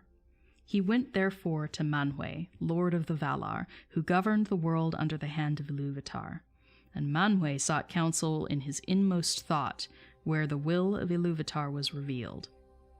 These were the choices that he gave to Luthien. Because of her labors and her sorrow, she should be released from Mandos and go to Valimar, there to dwell until the world's end among the Valar, forgetting all griefs that her life had known. Thither Beren could not come, for it was not permitted to the Valar to withhold death from him, which is the gift of Ilúvatar to men. But the other choice was this, that she might return to Middle-earth and take with her Beren, there to dwell again, but without certitude of life or joy. Then she would become mortal, and subject to a second death, even as he. And ere long she would leave the world forever, and her beauty become only a memory in song. This doom she chose, forsaking the Blessed Realm and putting aside all claim to kinship with those that dwell there. That thus whatever grief might lie in wait, the fates of Beren and Luthien might be joined, and their paths lead together beyond the confines of the world. So it was that alone of the Eldalie she has indeed died, and left the world long ago. Yet in her choice the two kindreds have been joined, and she is the forerunner of many in whom the Eldar see yet. Though all the world is changed, the likeness of Luthien the beloved, whom they have lost. Thus ends chapter 19. And we have a couple illustrations to enjoy. Ooh. Okay. I'm gonna switch over so you guys can see the illustrations. Do all men go to the halls of Mandos? Temporarily. It's like a way station. There is a section of the halls of Mandos that is meant for men, but it's not an eternal resting place. It's basically just, it's there to wait a short period. It's like purgatory for them. It's purgatory for men. You end up in this space where you wait for a short period of time and then you move on into a fate unknown in the void. Whereas for elves, the elves stay in the halls of Mandos until they have resolved whatever trauma happened in their lifetimes in Middle-earth, and then they are reborn/given new forms. And then they just live in Valinor.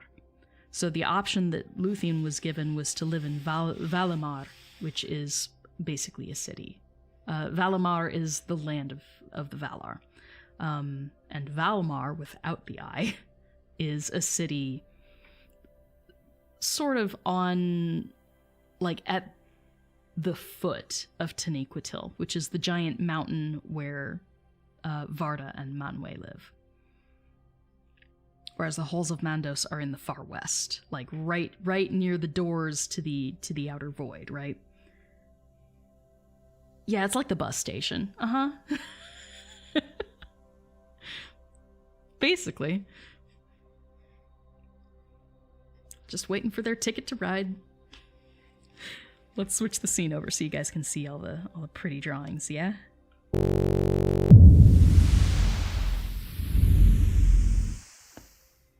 Ooh, zoom out, my friend. There we go. Yoink. Sorry. There we go. So this is after Carharoth takes Baron's hand at the gates of Angband, and the eagles bear them up. They pass over where Gondolin is. That's Tumladen. So they see this jewel of Gondolin amidst the sea of green that is Tumladen. So I'll zoom in a little bit. So it's kind of hard to make them out, but Luthien's there. And then Beren is obviously here.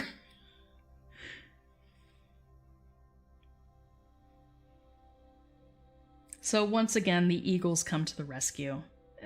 Very, Deus Ex Machina. What is it? Deus Ex Machina? Yeah, you know what I mean. I probably butchered that Latin. I don't speak Latin, I speak Elvish. Yeah, if the bus station had beds, basically. Accurate.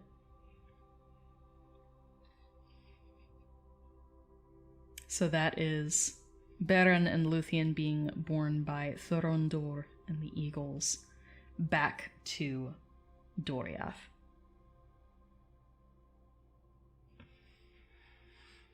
Because, and this will be another moment for me to show you the map.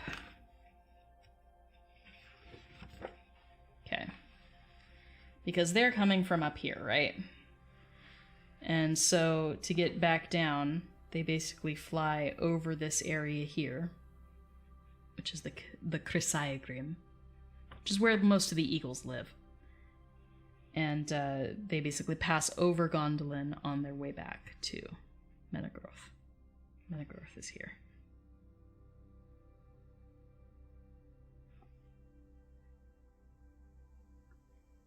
And Carharoth was going through the woods around up here. This is the River Iskaldwin. Okay. River Iskaldwin right here.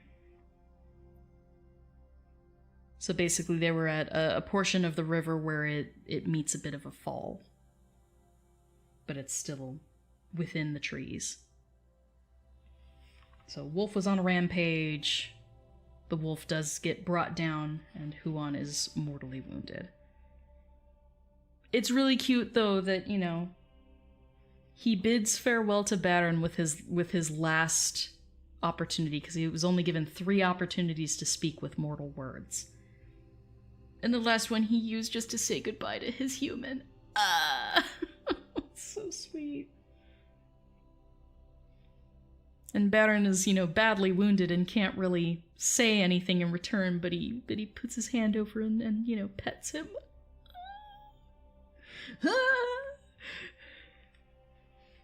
It's too much. It's too much. It's very sweet.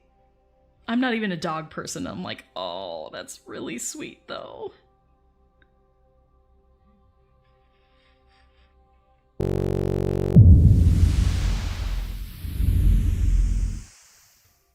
Okay, was there another? I think there was one more illustration to share.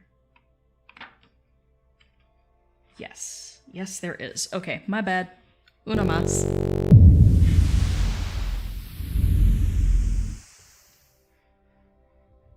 we go. I know, kitten, I'm almost done. I know you're impatient. So, final illustration. This chapter has honestly the most illustrations out of any chapter in the book. We've had, what, like 5 or 6 of them? So that's our bestest boy, Huan, attacking Karharoth.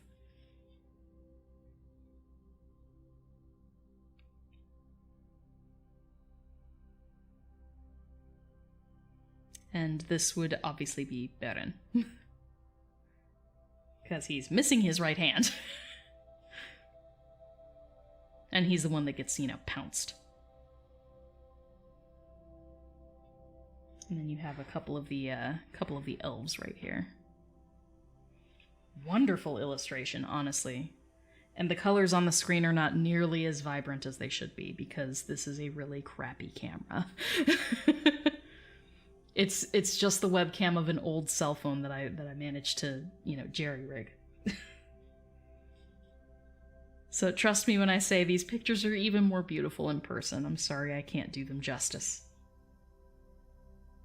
At some point I will get things set up to have a better camera up top. But for now, this is what I have to work with. Beautiful illustration. So that's that. Back to the other screen.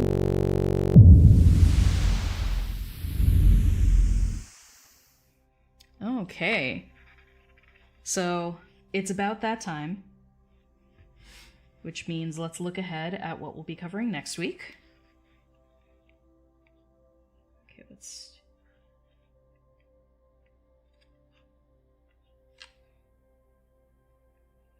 Ooh, okay, yeah. Turin Bar is gonna take forever.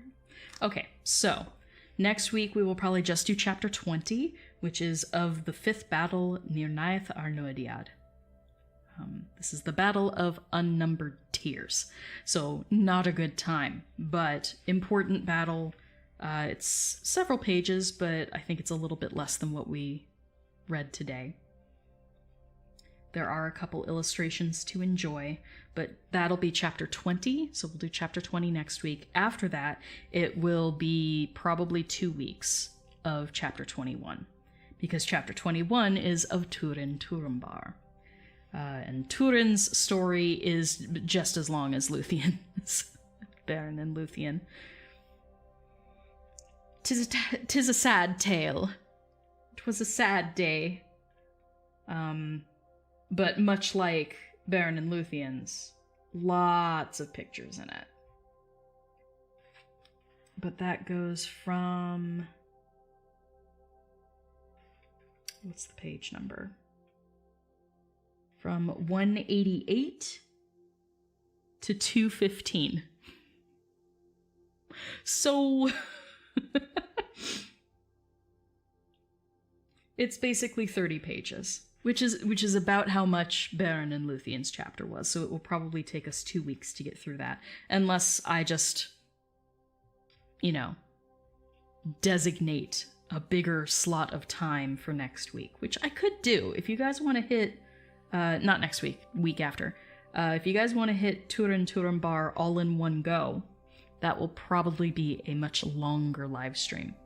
Let me know your thoughts. Do you guys want me to hit that chapter all in one go? It's a good 30 pages long, so not for the faint of heart. It does have some of my favorite characters in it, though. It does have one of my favorite characters. So Beren and Luthien's story, my favorite character is Daeron.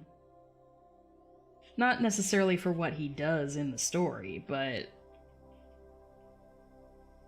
because his story is left open-ended, much like Maglor's. These are characters that just wander off and are never heard from again. But that means we can have fun with them when we write fan fiction. So I'm biased.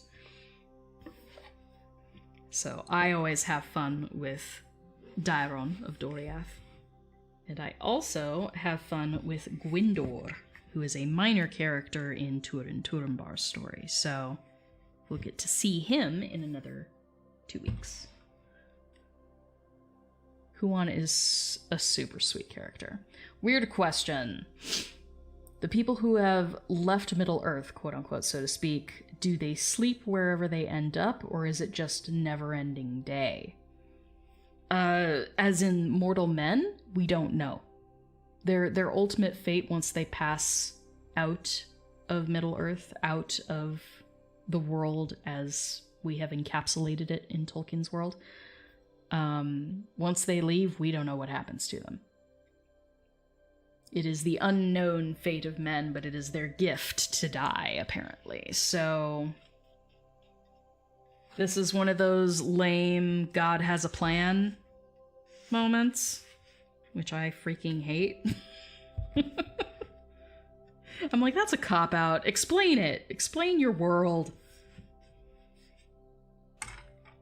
But that's very much a, this was just God's plan, accept it. Not an answer I particularly like, but that's how Tolkien wrote it. Unfortunately, we don't know what happens to mortal men when they pass. Oh, thank you for the roses. Thank you, guys. So that's going to be the end for today. I'm actually really thrilled we managed to get it all in under 2 hours. So that sums up Beren and Lúthien's story. Really fun story. Honestly, that would make a fantastic movie. Beren and Lúthien's story would be a joy to see put into film. Or a limited series. Make it a few episodes. But doing like, a 6-episode miniseries. Just of that one story. That would be super cool. It'll never freaking happen. The Tolkien estate is clutching the rights to the Silmarillion like nothing else. They do not want people to try and adapt the Silmarillion. And the elves in Valinor get days and nights, but longer than on Middle-earth? No. Time passes the same in Valinor. The reason that we talk about Valian years being longer, Valian years and Elven years being longer, is that during the time of the two trees, they were time was counted differently. Time was counted differently because you had a different light source to count time by. So during the time of the two trees, you end up with a completely different counting system. But time still passes the same. It's not like Valinor. Like Valinor is technically on its separate plane. Like you've got, just as an example, say this is the Earth. In the world. This is the Earth. Damn. It's a pretty sweet Earth, you might say. Round. Anyway, if this is the world, I got the whole world in my hand. No more musical references. Get over it, Kris. Okay. So say this is the globe. This is the Earth. When elves are traveling from, say here, if they're traveling over to where Valinor would have been before, Valinor has been removed and it is on a separate plane. It's like taking a piece of paper and setting it on top of the globe here. So when the elves reach a certain point, they transfer from the world to that separate plane and they keep sailing. So, like this. They hit here and then suddenly they're on this other plane that takes them off the actual planet. Because fuck physics, it's magic. So they hit a certain point and it takes them from the round Earth onto a flat plane that takes them the rest of the way to Valinor. So technically, we could have had two completely different sets of time. Time could pass completely differently, but the way that Tolkien wrote it is much more of a time passes the same, but those who live in Valinor, those who are permitted to live in Valinor, don't age the same. For the elves, they age far, far slower in Valinor. Especially when you get into, like, the Fourth Age, after the whole War of the Ring happens. Elves age much, much slower in Valinor than they do in Middle-earth, which is part of the incentive for them to leave and go back to Valinor. Technically, it's the same sun and moon. It's the same sun and moon. Valinor is in the west. Quote unquote. Which, again, the physics make zero sense. None of the astrophysics makes sense. Once you have a globe and a plane, the physics don't make sense. Unless this plane is just a fixed point in what would be the space around the planet. Because in Tolkien's world, the sun and moon revolve around the planet, not the planet around the star. So it's completely different than the reality of our astrophysics here. So technically, you could have this point on a plane on a sphere, right? You could have this point. Say it's this knuckle, right? If that is Valinor, you can have that knuckle present on the plane. It's there.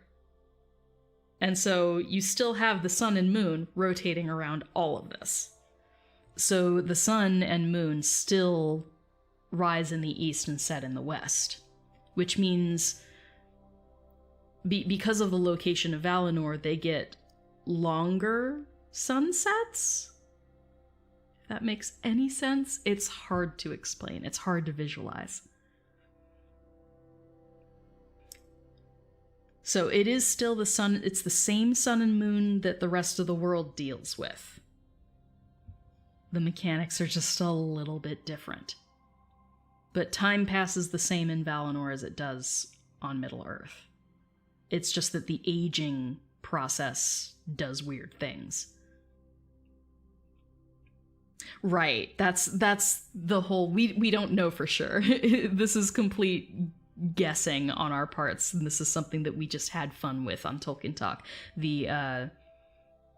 When Frodo passes from the globe onto that plane and he goes to Valinor, but Sam stays behind, does Frodo age like the elves? Does his aging slow down?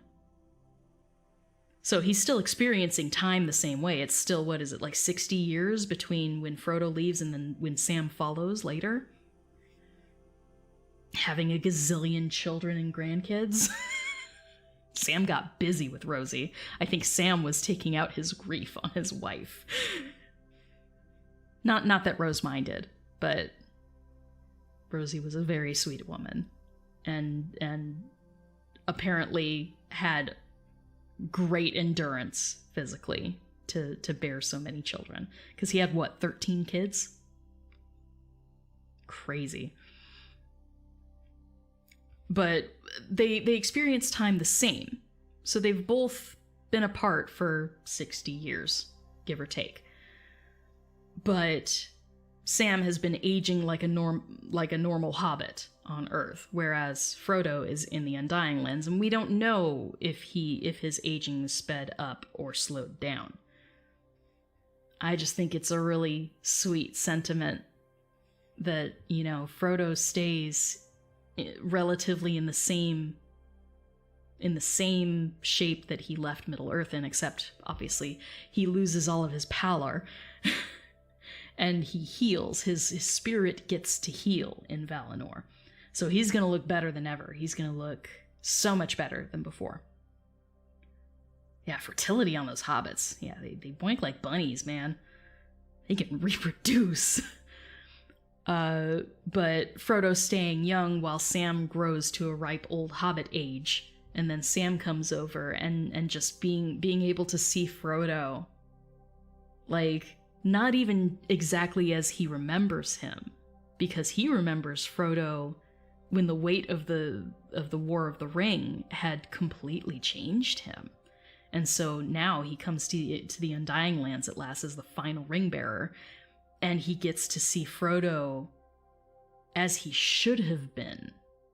Frodo that doesn't have the weight of the ring around his neck anymore. A healed Frodo.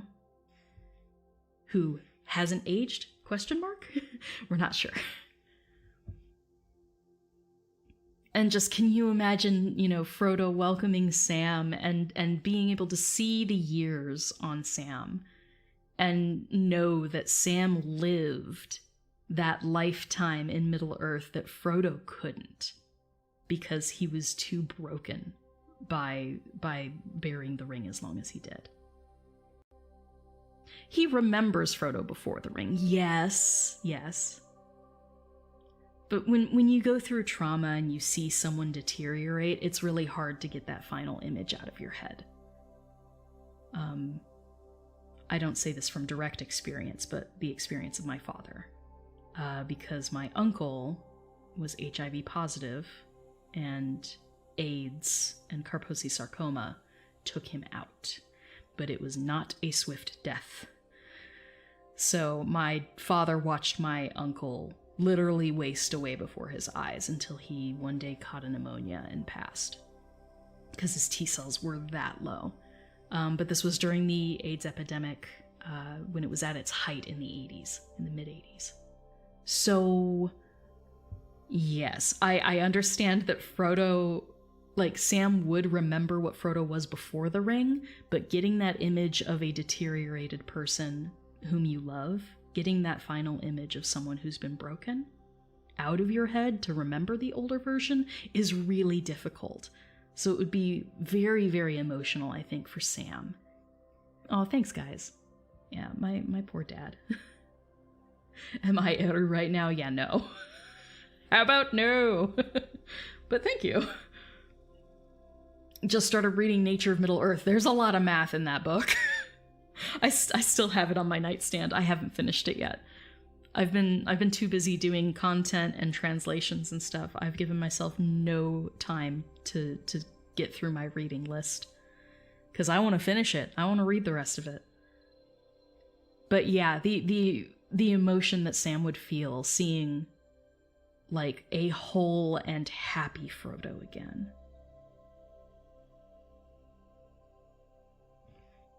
I like that. It's sweet.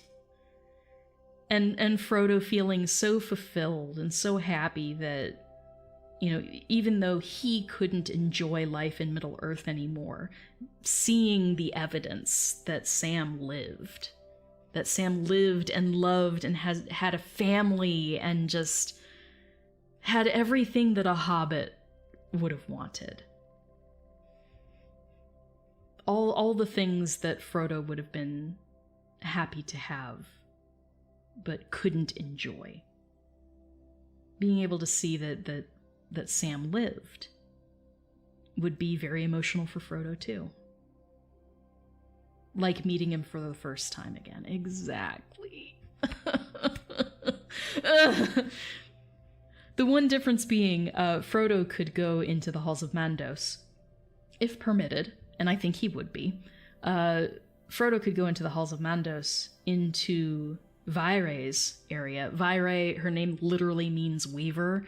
She weaves tapestries that depict the history of Middle-earth. And this is magic, so it's not just going to be, you know, like the carpet thing that you... the big carpet stands that you see in, like, Home Depot. It's going to be better than that, because magic. But you can sort of sift through these magical weavings of the history of Middle-earth. So Frodo could go there, and he could watch Sam's life unfold if he wanted to. He could check in on Sam through the tapestries. He wouldn't be able to do anything or send messages or anything, but he would be able to look in on Sam every now and then over those 60 years that they're apart. Yeah, that's the nice thing about headcanon. Yeah, you can fill in the blanks a little bit. So it's like, we know that these tapestries of history exist. We have no evidence that Frodo took advantage of those, but we can conjecture. We can guess. You know, if Legolas comes over with Gimli and is like, "Oh yeah, you don't know about Vaire? Girl, let me hook you up." Takes Frodo by the hand. May I introduce the Vala of Weaving? gosh, the wonders that Frodo would see in Valinor, things that he just would never have even imagined. And honestly, the novelty for all of the elves in Valinor to see something not elven. They're used to elves, it's all they're used to. Especially the Vanyar that never left. The ones that chose not to participate in the War of Wrath at the beginning of, at the end of the first age. But, a lot of elves stayed in Valinor. They haven't ever left. So for them to actually see dwarves, to see hobbits, that'd be very exciting. They'd be the talk of the town.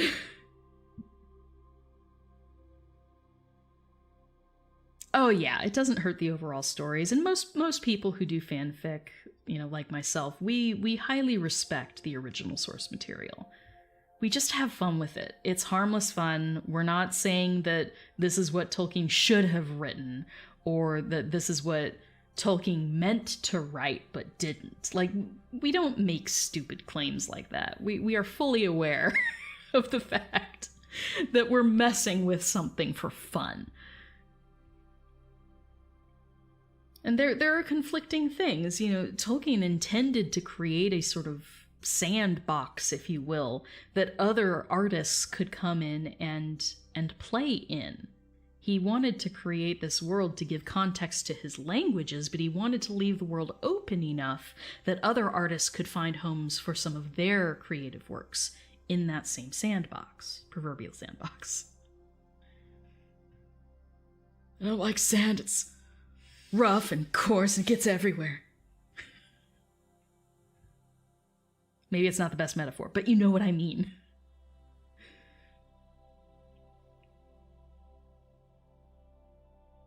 Headcanons that Legolas built his own boat. Yeah, it never says anywhere that he has experience as a boat builder, though. I mean, he's a Sindar prince. He's canonically a Sindar prince, but we don't know what his mother's lineage was. We sort of assume that his mother's lineage was one of the Sylvan elves living in Greenwood when Thranduil came over and the whole thing. Fandom assumes that Legolas's mom is a Sylvan elf. Now, technically, Sylvan elves could have been Tellarine, but if it's a Sylvan elf, they don't really do too much shipbuilding.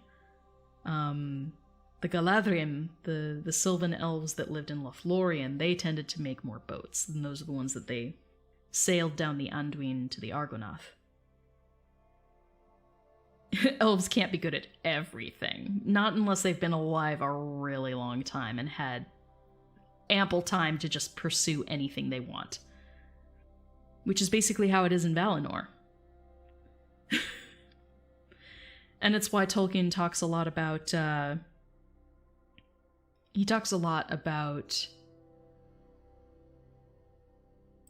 elves having physical pursuits when they're younger, and then more cerebral pursuits when they are older. So there is a certain ideal time period in which elves get jiggy with it, okay? Elves bang between certain ages, and I did do a video on this on my TikTok, so look for it. But ideal breeding age, right? There's a range, but typically that happens before they are 10,000 years old, 10,000 mortal years old, which in their aging system puts them between the ages of 90 and 96, okay? Like, in that range. That, like, usually they want to have their kids between the ages of 48 and 60, and I did do all the math in my video, so find the video. I don't remember all the numbers off the top of my head. Except for 10,565, which was the upper range. The upper range. That's when male elves move from their youth into their age of waning. When they are considered not at their peak anymore. And Galadriel is like right at that line. She's right at that line when she sails to Valinor. So like she lived her entire youth in Middle-earth. It's bonkers. Which elf lived the longest time? Círdan. The longest lived elf in Middle-earth? Círdan. Because Círdan was there when the elves went over to Valinor. So he was there at the actual sundering of the Sindar. He decided to stay behind. So he's been there a really long time. He's been there thousands of years longer than Galadriel. Galadriel was relatively young when she left Valinor to go into exile with the Noldor. That happened, she was about... Well, according to the notes in The Nature of Middle-earth, she would be around the age of 200 mortal years old. She's still pretty young. Like, they were saying that she was just into her prime, her youth, as they call it. So, which is, you know, maturity. The age of maturity for an elf is 20, but that is the equivalent to, in Valinor, 288 mortal years. In Middle-earth, 200 mortal years. Because they age faster in Middle-earth. But she was about that age when they left. When they left Valinor. Círdan did not go to Valinor. Círdan did not go to Valinor. The shipping elf. Imagine him wearing brown, like the little brown shorts, the UPS shorts. Círdan, the shipping man. Oh, Lord.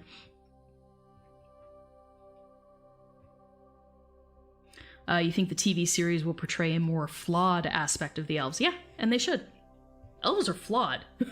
Elves are very flawed. The Silmarillion goes into depth about that. Look at Thingol, for goodness sake. The elves are super flawed. And they were given this very ethereal quality in the Lord of the Rings films, and I love that aesthetic. I love the androgyny of that aesthetic that Peter Jackson went for, though he almost went for it in a dismissive, derisive way. It was very...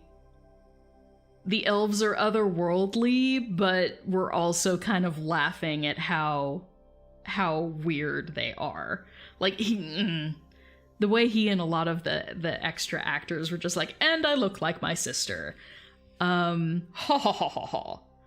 Because looking like a woman is silly and stupid. The thinly veiled misogyny of the way that they talked about the character design of the elves really pissed me off. Because then you have people like me who are non-binary, and I'm just like, that's the ideal. That is literally like my only wish in life is to be androgynous on that level. And there they are making fun of it. And I'm like, come on, you guys. Like, you chose the aesthetic. You didn't have to make them that way, but you chose to. So I love the androgynous aesthetic that PJ gave the elves. But I'm under no assumption that that aesthetic is going to remain, which is why I do not mind at all that we have shorter-haired elves. Even though I like the androgyny thing, it's never explicitly stated that all elves are like that. There's usually a sliding scale. They have this part of elves tended to have longer hair than others, or you know what have you, but sliding scale. Longer than how long, right?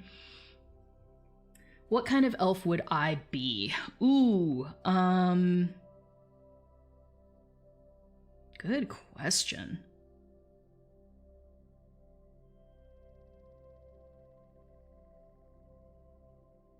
That's a really good question.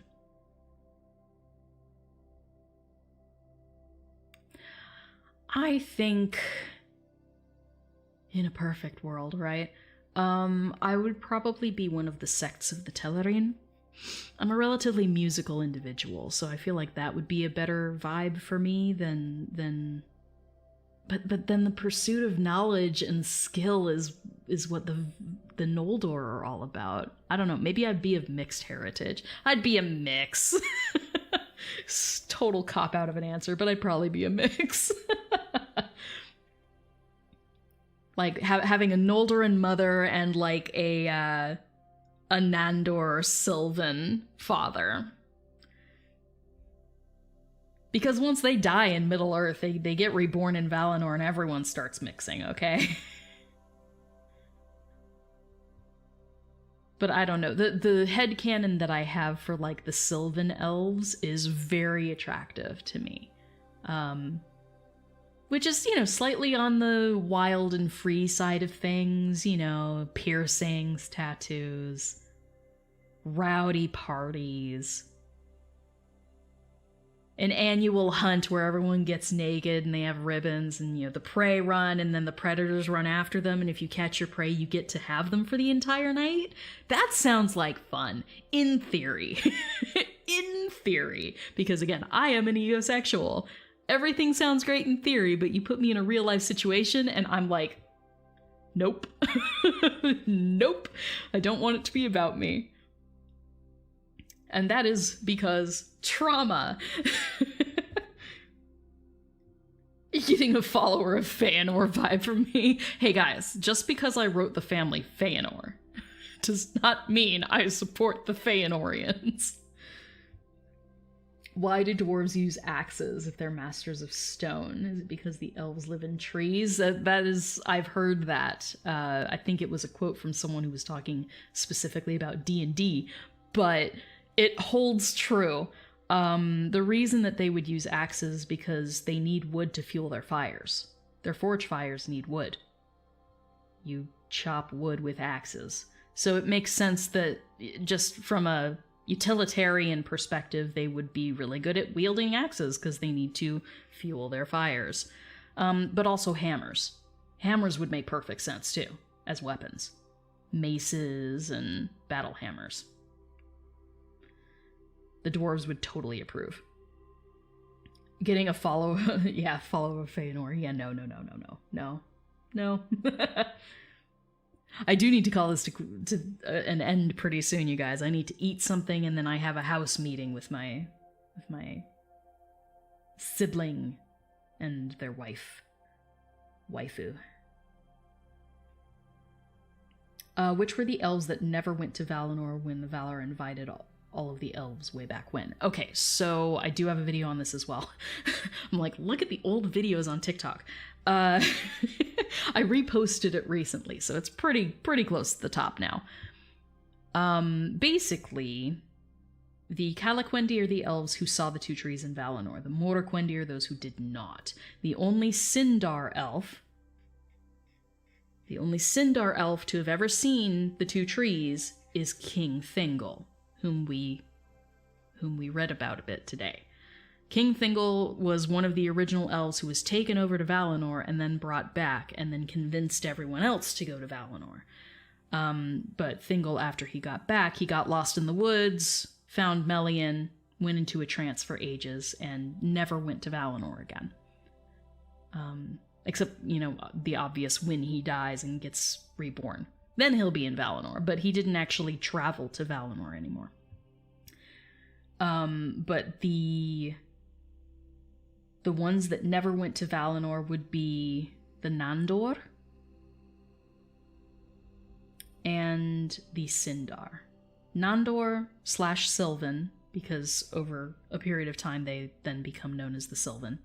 The Lyquendi, which are another sect of the Nandor.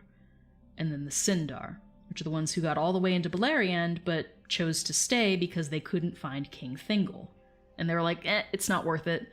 We'd rather stay with our king and find out what the heck happened to him. We'd rather do that and stay with him and stay loyal than go over to Valinor with the rest. So those are all sects of the Teleri elves. So there are three major groups of elves. The Vanyar, who are the fair elves, followers of primarily Manwë and Varda. They live mostly in Valimar and on Taniquetil, which is the big mountain, in Valinor. Then you have the Noldor, whom all of this shit is about, really. The Silmarillion's all about the Noldor. Galadriel is a Noldo. Yeah. Elrond. Half-elven, technically, but don't get me started on Elrond. His lineage breaks down weirdly, but he's 9/16 Elvish. And of those 9/16 that are Elvish, it's all Noldorin. So, Gil-galad, Celebrimbor, these are all Noldo elves. Finrod Felagund, whom we read about a little bit, because he passed away in the book last week, also Noldo. Feanor, Noldorin. And then you have the Teleri elves, and those are the ones that had the ships at Alcolonde for the first kinslaying. So some of the Teleri elves did sail over into Valinor. They're known as the Falmari. And then the ones that stayed behind were the various other sects of the Teleri. So that's the Nandor, the Sindar, the Sylvan. So hopefully that makes a little bit of sense. I don't have the visual aids that I do in my video. You read somewhere that dwarves are less susceptible to the cold and heat. Is that true? They're hardy. In general, hardy. So not impervious to the elements, but obviously they work in the forge.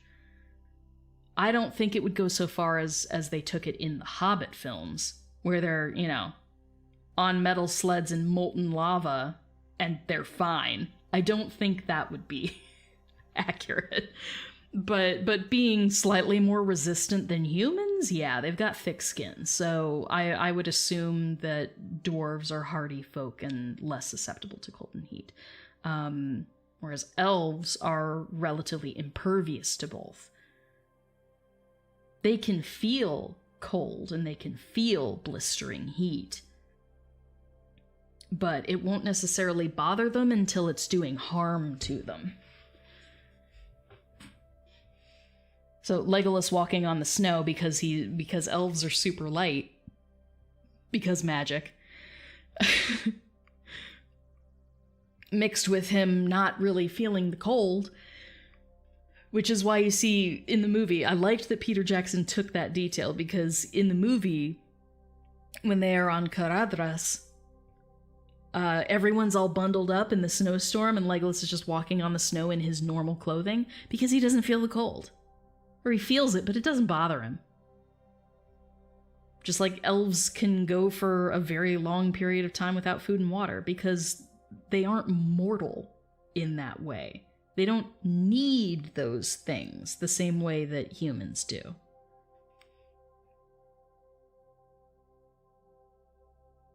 Did I ever decide on the Elvish phrase I'm going to paint on my wall? No, I haven't decided yet. I got my decals in the mail yesterday, so I'll probably do a video about those. But those are more for the living room than the bedroom.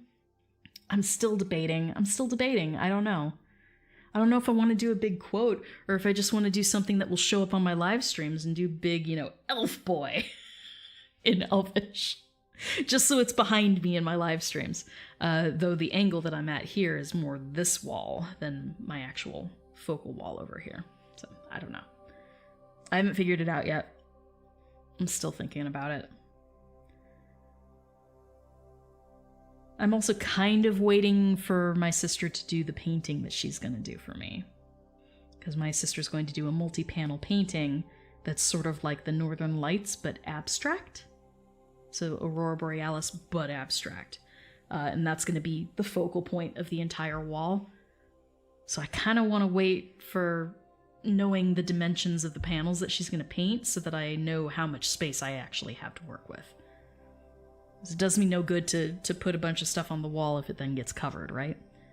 So, I'm taking my time on it, but I am going to be starting on the 2 trees that are going in my living room on the walls.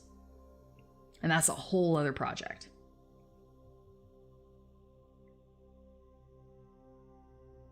Luthien's child didn't have a choice. Luthien's child did not have a choice. Her kid is called Dior. Dior is half elven, but was not given a choice. The choice was only given once you got down to Eärendil, who didn't really have a choice himself, but the choice was given to his immediate children and their immediate children.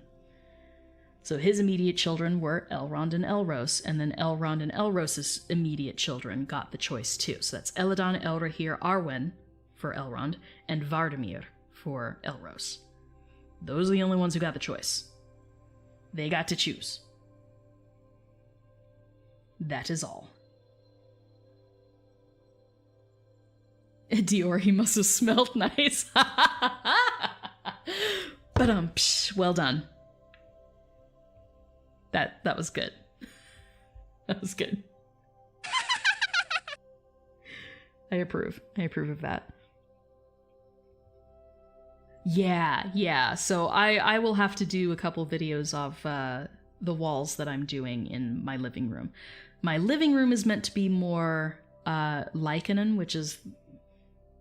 It's the name that Sandra and I gave to the forest of Orome after a bunch of the Sindar elves come from Middle-earth to settle in Valinor, because a lot of them sail west.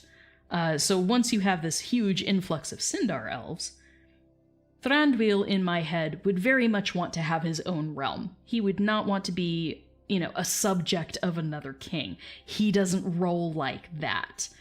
So him having his own realm in the Forest of Orome made the most sense to me and my partner. So that is, we made up Lycanon. But Lycanon, Orome's forest, is the vibe that I'm going for in my living room. Because this is the Valinor house. So my room is like the Taniquetil room. This is Varda and Manwë. So I do have a painting that I'm going to be putting up here. Though I may move it elsewhere so I can do Elvish knotwork designs on the wall over here, maybe?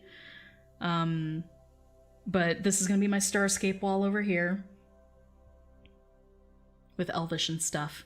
But I have artwork, and then my stackable dresser over here is meant to be Taniquetil itself.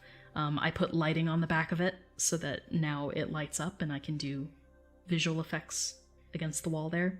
It's fun. But yeah, so this is like the Varda Manwë room. My bathroom is going to be Yavanna and Aule. And then my living room is Orome. Kitchen is more like the Outer Void music of the Ainur. I have a couple paintings that I've purchased. Prints, unfortunately. I don't have the money for original paintings, but I have a couple of paintings that I've bought prints of that are very bright, fiery colors and like bright cerulean true blue. So, and cobalt. So like orange and blue is the color scheme for my kitchen. And I have music of the Ainur paintings to back that up. Oh yeah, I definitely plan on doing a Valakirka on the wall. Yes, absolutely. Anything that's actually named. Someone wanted me to put, what's it, Gingalote? The ship of Eärendil. They wanted me to paint a little ship of Eärendil with a big star. For Eärendil, our most beloved star. I thought that was a really cute idea, so I'm totally going to do that. I'm also thinking over time I would like to install blacklights in my room and have UV responding ink designs on the wall. Probably a starscape, and maybe if I do the little ship, it might be blacklight only, so it might be done in UV paint. That's a long-term project, though. It's expensive. But I'm looking forward to it. Want to put the Doors of Moria on your front door? Yeah, I can't do that, unfortunately, because this is not solely my house. I'm in a duplex now, so my house is a duplex. It's me in one unit and my sister and her wife in the other unit. My sibling and their wife in the other unit. Sorry. Working on the pronouns. Because my sibling is also non-binary like myself. Though she uses the pronouns she, they, so it's a bit of a mix. I'm working on it. It takes practice. It takes practice, even for me, because I'm non-binary trans, and I still need to practice with people's pronouns. But yeah, Doors of Moria would be fun, but it's also not within the Valinor theme for the house, so it's not appropriate here. But the two trees of Valinor are, and so those are going into the Orome living room. I have an accent wall that has no artwork on it. It's just going to be these decals that I've gotten. It's going to be so cool. I can't wait. I even got metallic paint, so I can paint all of the leaves for the trees to be the correct colors. Because Telperion has dark green leaves on one side of the leaf, and the other side of the leaf is silver. Tolkien went into great detail. And then Lorelin has leaves that are like a leaf green, but they're trimmed in gold. So I bought metallic paints so that on the decals that I have of these two different green color leaves, I'm going to paint them to be half silver for Telperion and ringed in gold for Laurelin's leaves. The trunks of the trees are gold and silver. I'm gonna have so much fun. But I just got those decals in. They're actually, yeah, you can see them. This tube right here over on YouTube. That is the tube of all my decals. I haven't looked at them yet, but they're like 9-foot decals because my living room used to be a garage, so it has 9.5-foot ceilings. It's very tall.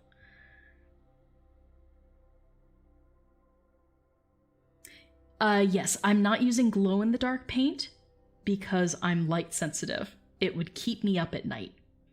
But UV paints don't glow unless they have black light on them. So I did find a company that does UV paints specifically.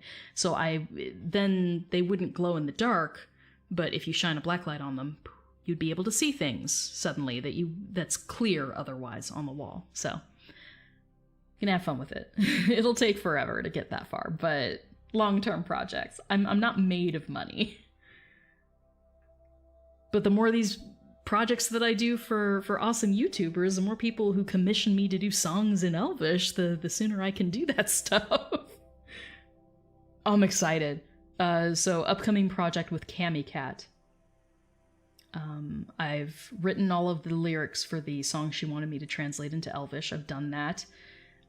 Tonight over on my Patreon, I will be practicing and hopefully recording the actual oral version of it. So if anybody's, interested, go join my Patreon.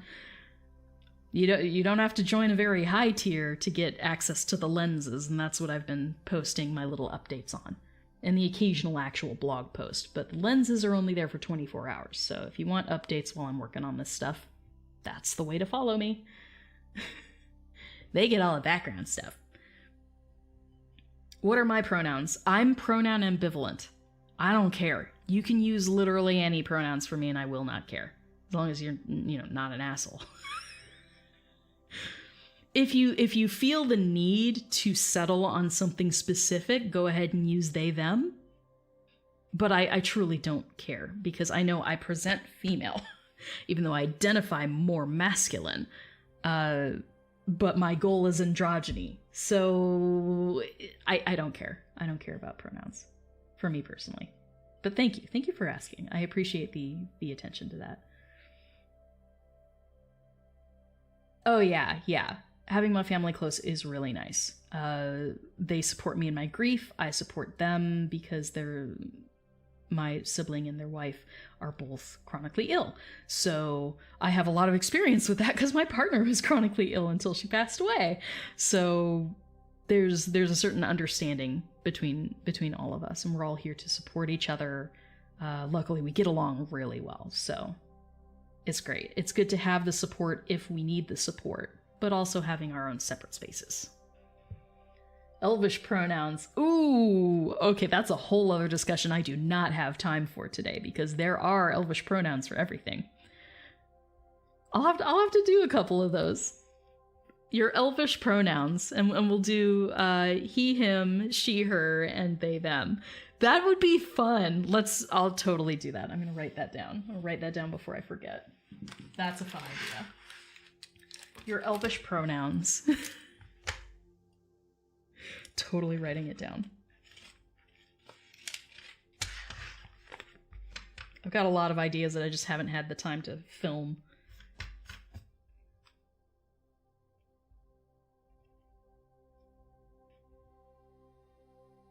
It's totally gonna happen. Your Elvish pronouns is totally gonna be a quick little series. I'll make sure that they're just the 1-minute videos, not 3-minute videos. If I could fit them in 15-second ones, I would. So I'll futz around with it. If I can make those into like quick little nuggets for people to enjoy, I'll totally do that. Elvish pronoun buttons. I would love to do pins, but I don't have a pin maker, y'all. Y'all need to buy a lot more of my Teespring merch for me to qualify for pins. The only way that would happen is if Don Marshall would let me use his shop. If it was completely my idea, but I was using his shop and his following, then he gets a percentage for hosting me, basically. But I then get the lion's share percentage. I'll talk to him about it. Because I've wanted to do that, but my shop hasn't had enough traffic for me to unlock the ability to do pins. Ooh, girl, I hope you like the hoodie. The Get Vaccinated design is a lot of fun. Honestly, like, that's been paying my bills. Y'all have been helping to pay my bills by buying those shirts. And I'm only getting... I get a smaller percentage of that because it was Dawn's idea. I just did the design, so I'm getting a royalty off the design. Which is just our agreement that we have. But the pronoun buttons would be so fun. I've wanted to do that. I've wanted to do pins. June is coming up. Oh, that would be a great Pride project. You're absolutely right. I'll poke Dawn about that. I will poke Dawn about that. Because maybe he could get me in touch with the representative who could help with making sure we have the colors and stuff. That'd be super cool. That would be super cool. Even just making them very simple.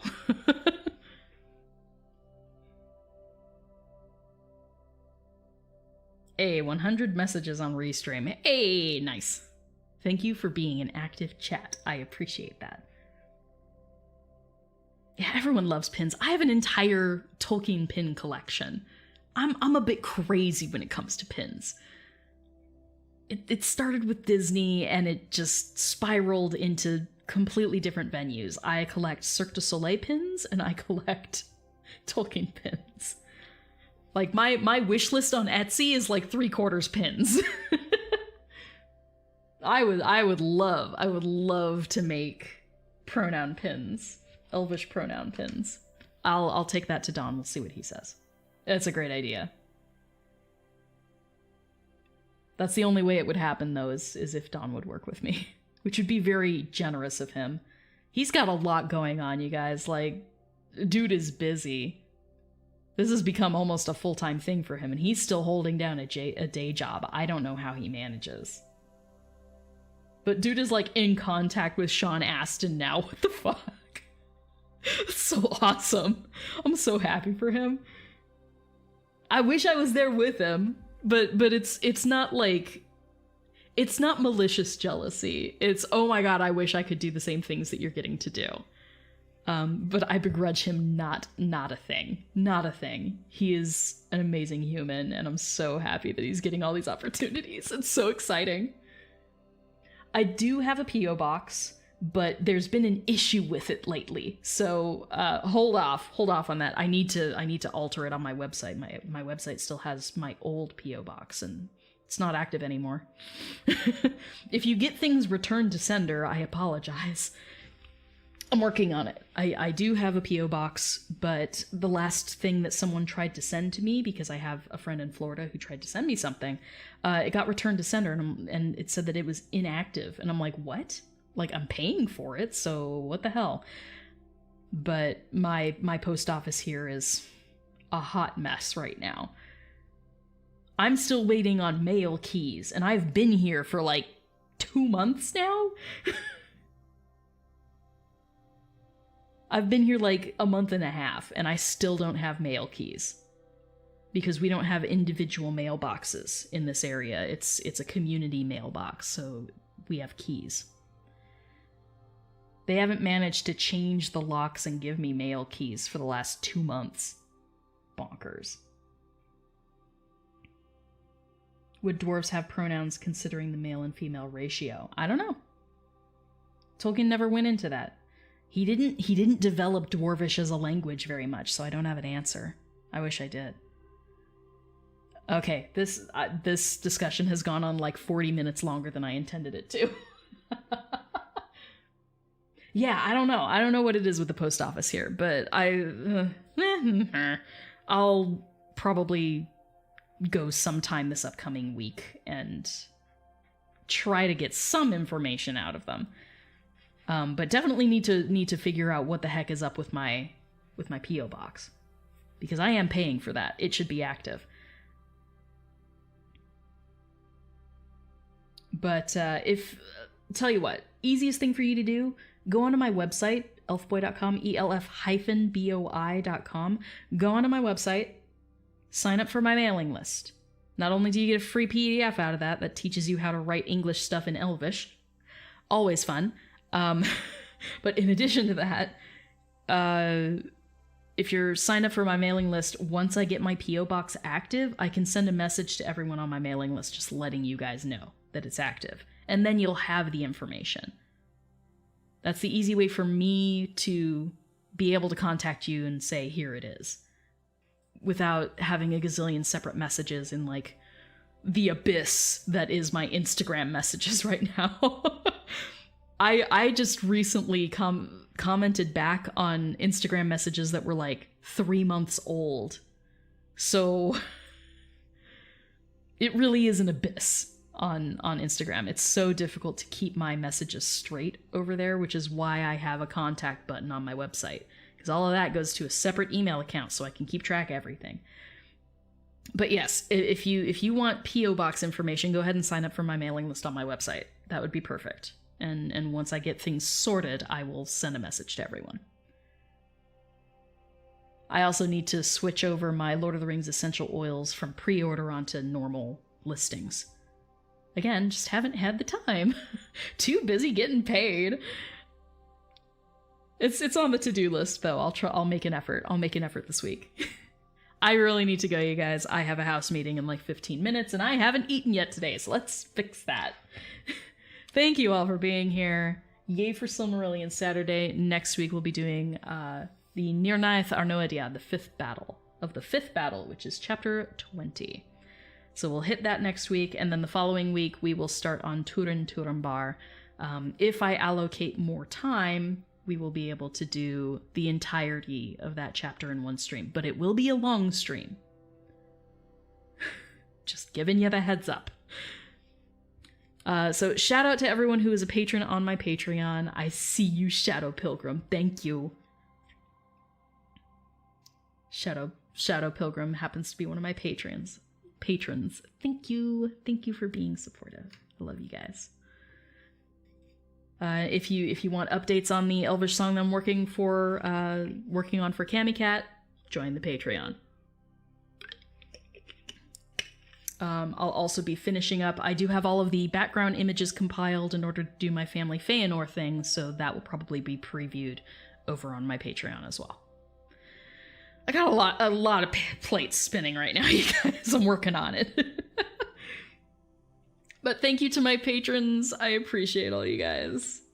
And I will talk to you guys next time. Bye, everybody! Oh, this is so much fun. I love you guys.